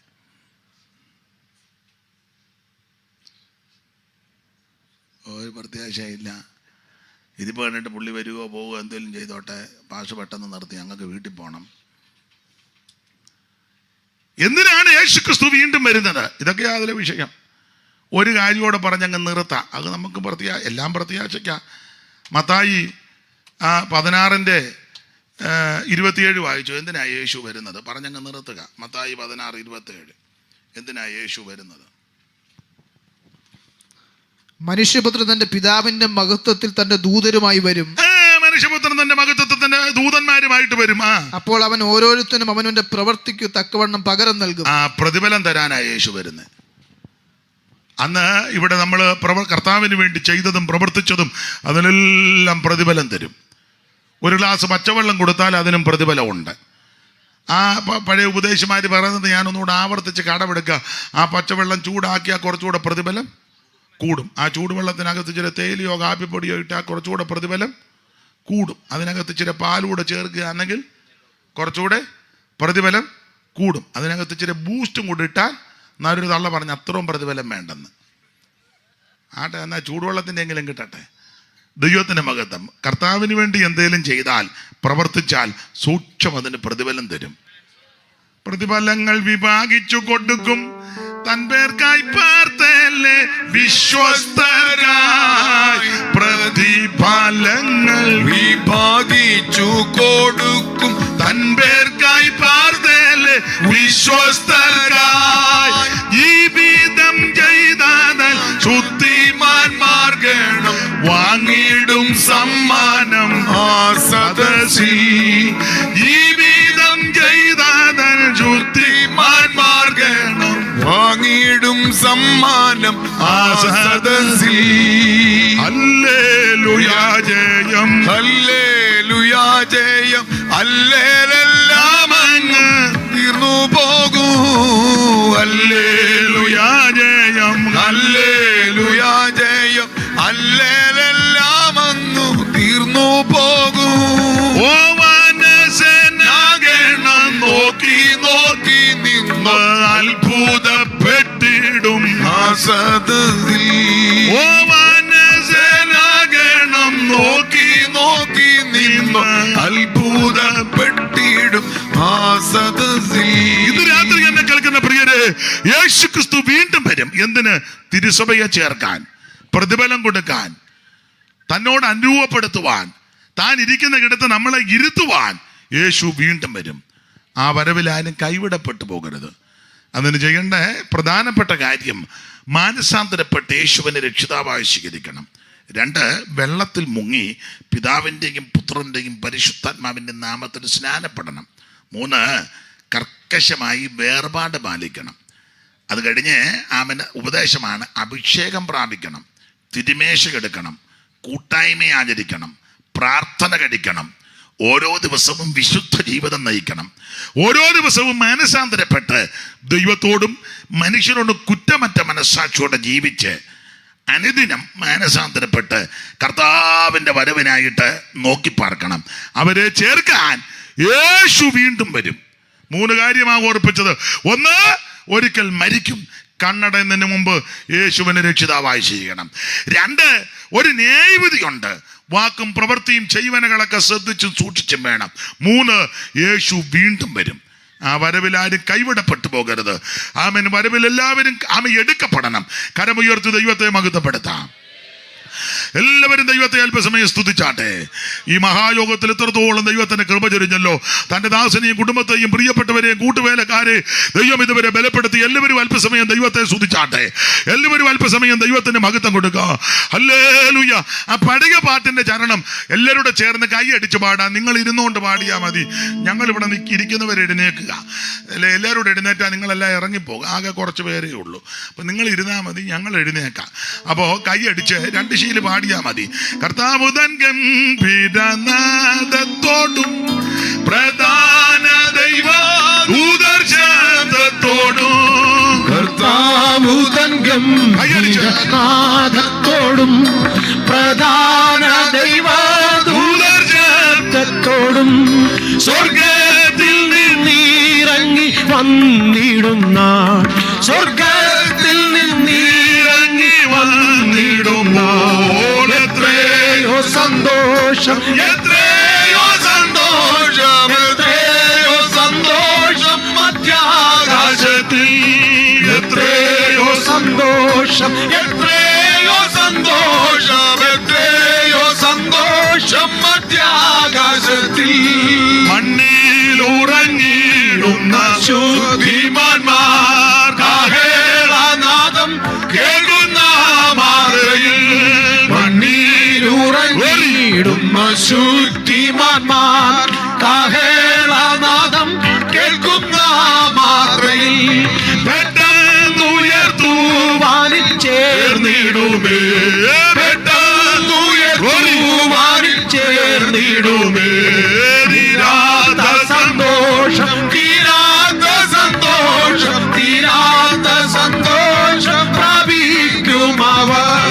തീരാത്ത സന്തോഷം, തീരാത്ത സന്തോഷം, തീരാത്ത സന്തോഷം പ്രാപിക്കും അവർ. രാജത്വം പ്രാപിച്ചു തൻ ഭൂതലത്തിൽ ആയി